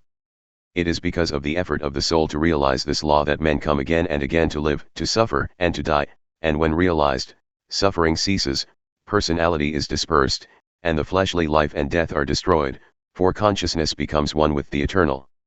The law is absolutely impersonal, and its highest manifested expression is that of service. When the purified heart has realized truth, it is then called upon to make the last, the greatest, and holiest sacrifice, the sacrifice of the well-earned enjoyment of truth. It is by virtue of this sacrifice that the divinely emancipated soul comes to dwell among men, clothed with a body of flesh, content to dwell among the lowliest and least, and to be esteemed the servant of all mankind. That sublime humility which is manifested by the world's saviors is the seal of Godhead, and he who has annihilated the personality, and has become a living, visible manifestation of the impersonal, eternal, boundless spirit of love, is alone singled out as worthy to receive the unstinted worship of posterity. He only who succeeds in humbling himself with that divine humility which is not only the extinction of self, but is also the pouring out upon all the spirit of unselfish love, is exalted above measure, and given spiritual dominion in the hearts of mankind. All the great spiritual teachers have denied themselves personal luxuries, comforts, and rewards, have abjured temporal power, and have lived and taught the limitless and impersonal truth. Compare their lives and teachings, and you will find the same simplicity, the same self-sacrifice, the same humility, love, and peace both lived and preached by them. They taught the same eternal principles, the realization of which destroys all evil. Those who have been hailed and worshipped as the saviors of mankind are manifestations of the great impersonal law, and being such, were free from passion and prejudice, and having no opinions, and no special letter of doctrine to preach and defend, they never sought to convert and to proselytize. Living in the highest goodness, the supreme perfection, their sole object was to uplift mankind by manifesting that goodness in thought, word, and deed. They stand between man the personal and God the impersonal, and serve as exemplary types for the salvation of self-enslaved mankind. Men who are immersed in self, and who cannot comprehend the goodness that is absolutely impersonal, deny divinity to all saviors except their own, and thus introduce personal hatred and doctrinal controversy, and, while defending their own particular views with passion, look upon each other as being heathens or infidels, and so render null and void, as far as their lives are concerned, the unselfish beauty and holy grandeur of the lives and teachings of their own masters. Truth cannot be limited, it can never be the special prerogative of any man, school, or nation, and when personality steps in, truth is lost. The glory alike of the saint, the sage, and the Savior is this that he has realized the most profound lowliness, the most sublime unselfishness, having given up all, even his own personality. All his works are holy and enduring, for they are freed from every taint of self. He gives, yet never thinks of receiving. He works without regretting the past or anticipating the future, and never looks for reward. When the farmer has tilled and dressed his land and put in the seed, he knows that he has done all that he can possibly do, and that now he must trust to the elements, and wait patiently for the course of time to bring about the harvest, and that no amount of expectancy on his part will affect the result. Even so, he who has realized truth goes forth as a sower of the seeds of goodness, purity, love, and peace, without expectancy, and never looking for results, knowing that there is the great overruling law which brings about its own harvest in due time, and which is alike the source of preservation and destruction. Men, not understanding the divine simplicity of a profoundly unselfish heart, look upon their particular Savior as the manifestation of a special miracle, as being something entirely apart and distinct from the nature of things, and as being, in his ethical excellence, eternally unapproachable by the whole of mankind. This attitude of unbelief, for such it is, in the divine perfectibility of man, paralyzes effort and binds the souls of men as with strong ropes to sin and suffering. Jesus grew in wisdom and was perfected by suffering. What Jesus was, he became such; what Buddha was, he became such; and every holy man became such by unremitting perseverance in self-sacrifice. Once recognize this, once realize that by watchful effort and hopeful perseverance you can rise above your lower nature, and great and glorious will be the vistas of attainment that will open out before you. Buddha vowed that he would not relax his efforts until he arrived at the state of perfection, and he accomplished his purpose.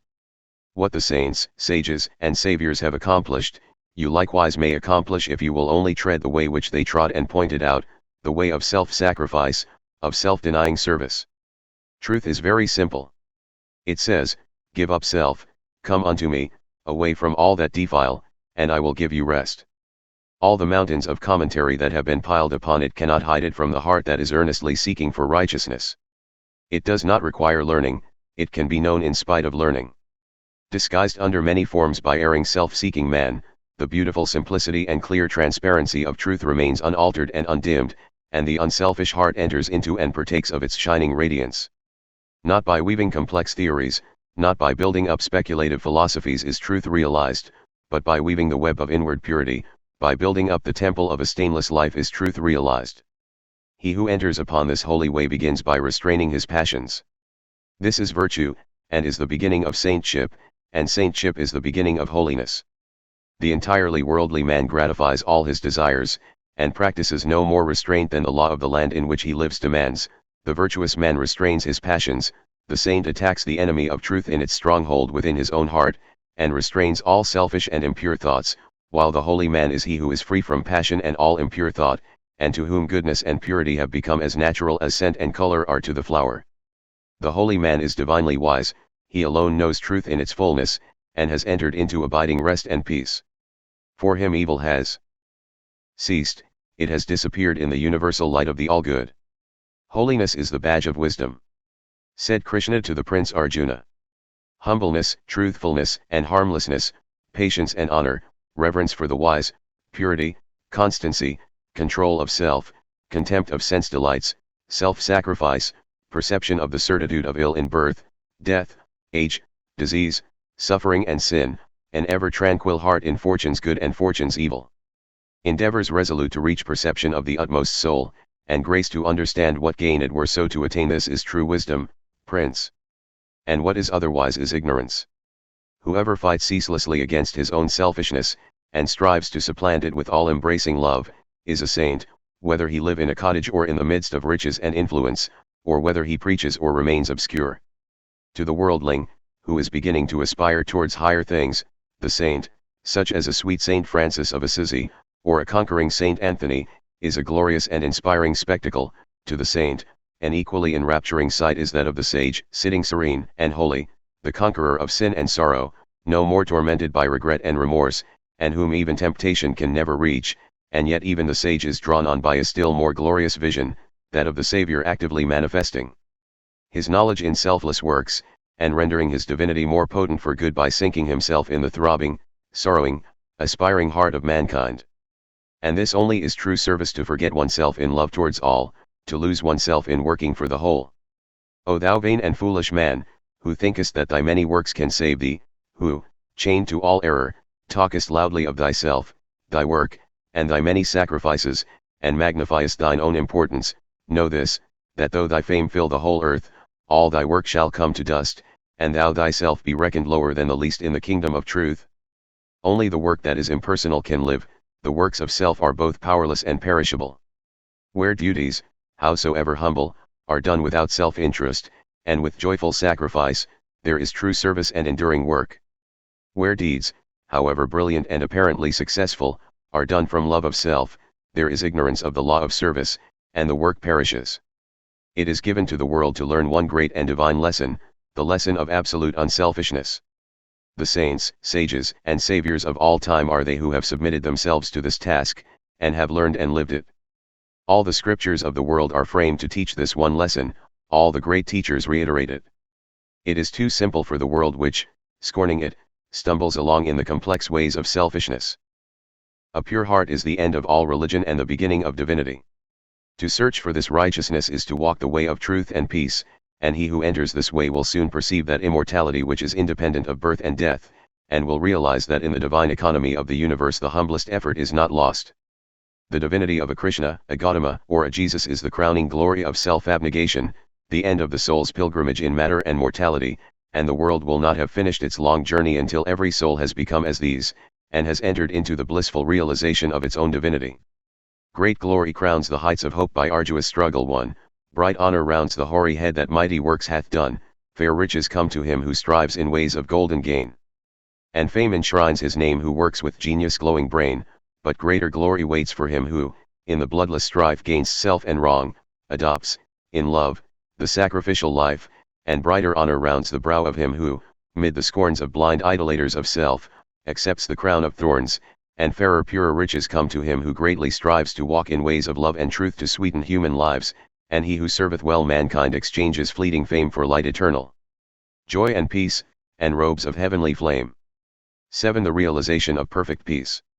In the external universe there is ceaseless turmoil, change, and unrest, at the heart of all things there is undisturbed repose, in this deep silence dwelleth the eternal. Man partakes of this duality, and both the surface change and disquietude, and the deep-seated eternal abode of peace, are contained within him.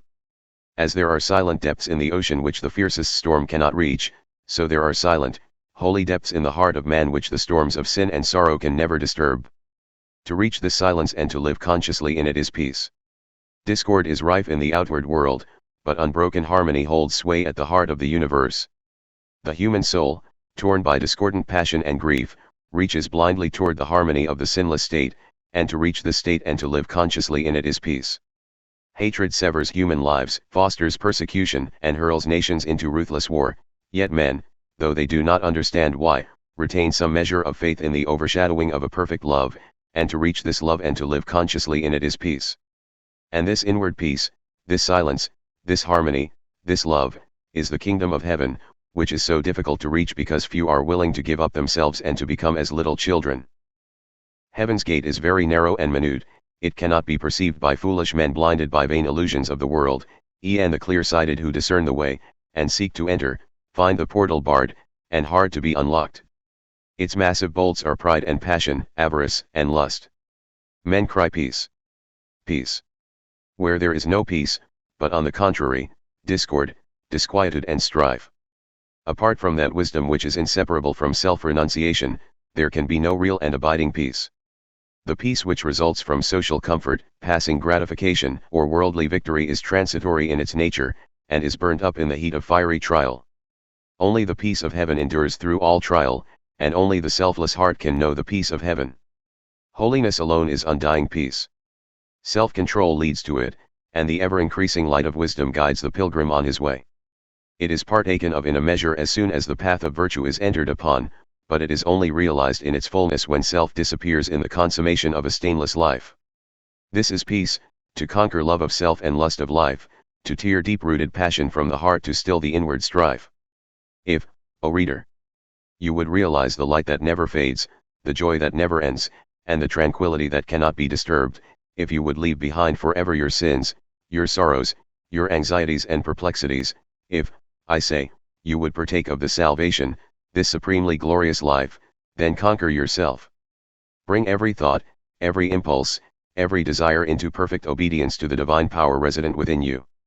There is no other way to peace but this, and if you refuse to walk it, your much praying and your strict adherence to ritual will be fruitless and unavailing, and neither gods nor angels can help you. Only to him that overcometh is given the white stone of the regenerate life, on which is written the new and ineffable name. Come away, for a while, from external things, from the pleasures of the senses, from the arguments of the intellect, from the noise and the excitements of the world, and withdraw yourself into the inmost chamber of your heart, and there, free from the sacrilegious intrusion of all selfish desires, you will find a deep silence, a holy calm, a blissful repose, and if you will rest a while in that holy place, and will meditate there, the faultless eye of truth will open within you, and you will see things as they really are. This holy place within you is your real and eternal self, it is the divine within you, and only when you identify yourself with it can you be said to be clothed and in your right mind. It is the abode of peace, the temple of wisdom, the dwelling place of immortality. Apart from this inward resting place, this mount of vision, there can be no true peace, no knowledge of the divine, and if you can remain there for 1 minute, 1 hour, or 1 day, it is possible for you to remain there always. All your sins and sorrows, your fears and anxieties are your own, and you can cling to them or you can give them up. Of your own accord you cling to your unrest, of your own accord you can come to abiding peace. No one else can give up sin for you, you must give it up yourself. The greatest teacher can do no more than walk the way of truth for himself, and point it out to you, you yourself must walk it for yourself. You can obtain freedom and peace alone by your own efforts, by yielding up that which binds the soul, and which is destructive of peace. The angels of divine peace and joy are always at hand, and if you do not see them, and hear them, and dwell with them, it is because you shut yourself out from them, and prefer the company of the spirits of evil within you. You are what you will to be, what you wish to be, what you prefer to be. You can commence to purify yourself, and by so doing can arrive at peace, or you can refuse to purify yourself, and so remain with suffering. Step aside, then, come out of the fret and the fever of life, away from the scorching heat of self, and enter the inward resting place where the cooling airs of peace will calm, renew, and restore you. Come out of the storms of sin and anguish. Why be troubled and tempest-tossed when the haven of peace of God is yours? Give up all self-seeking, give up self, and lo, the peace of God is yours. Subdue the animal within you, conquer every selfish uprising, every discordant voice, transmute the base metals of your selfish nature into the unalloyed gold of love, and you shall realize the life of perfect peace. Thus subduing, thus conquering, thus transmuting, you will, O reader, while living in the flesh, cross the dark waters of mortality, and will reach that shore upon which the storms of sorrow never beat, and where sin and suffering and dark uncertainty cannot come. Standing upon that shore, holy, compassionate, awakened, and self-possessed and glad with unending gladness, you will realize that never the Spirit was born, the Spirit will cease to be never, never was time it was not, end and beginning are dreams, birthless and deathless and changeless remaineth the Spirit forever, death hath not touched it at all, dead though the house of it seems. You will then know the meaning of sin, of sorrow, of suffering, and that the end thereof is wisdom, will know the cause and the issue of existence. And with this realization you will enter into rest, for this is the bliss of immortality, this the unchangeable gladness, this the untrammeled knowledge, undefiled wisdom, and undying love, this, and this only, is the realization of perfect peace. O thou who wouldst teach men of truth! Hast thou passed through the desert of doubt? Art thou purged by the fires of sorrow? Hath Ruth the fiends of opinion cast out of thy human heart? Is thy soul so fair that no false thought can ever harbor there? O thou who wouldst teach men of love! Hast thou passed through the place of despair? Hast thou wept through the dark night of grief? Does it move, now freed from its sorrow and care, thy human heart to pitying gentleness, looking on wrong, and hate, and ceaseless stress? O thou who wouldst teach men of peace! Hast thou crossed the wide ocean of strife? Hast thou found on the shores of the silence, release from all the wild unrest of life? From thy human heart hath all striving gone, leaving but truth, and love, and peace alone? From poverty to power, or, the realization of prosperity and peace, 1901, written by James Allen. This has been a production by The Mental Chemist, for study and education. Copyright 2023.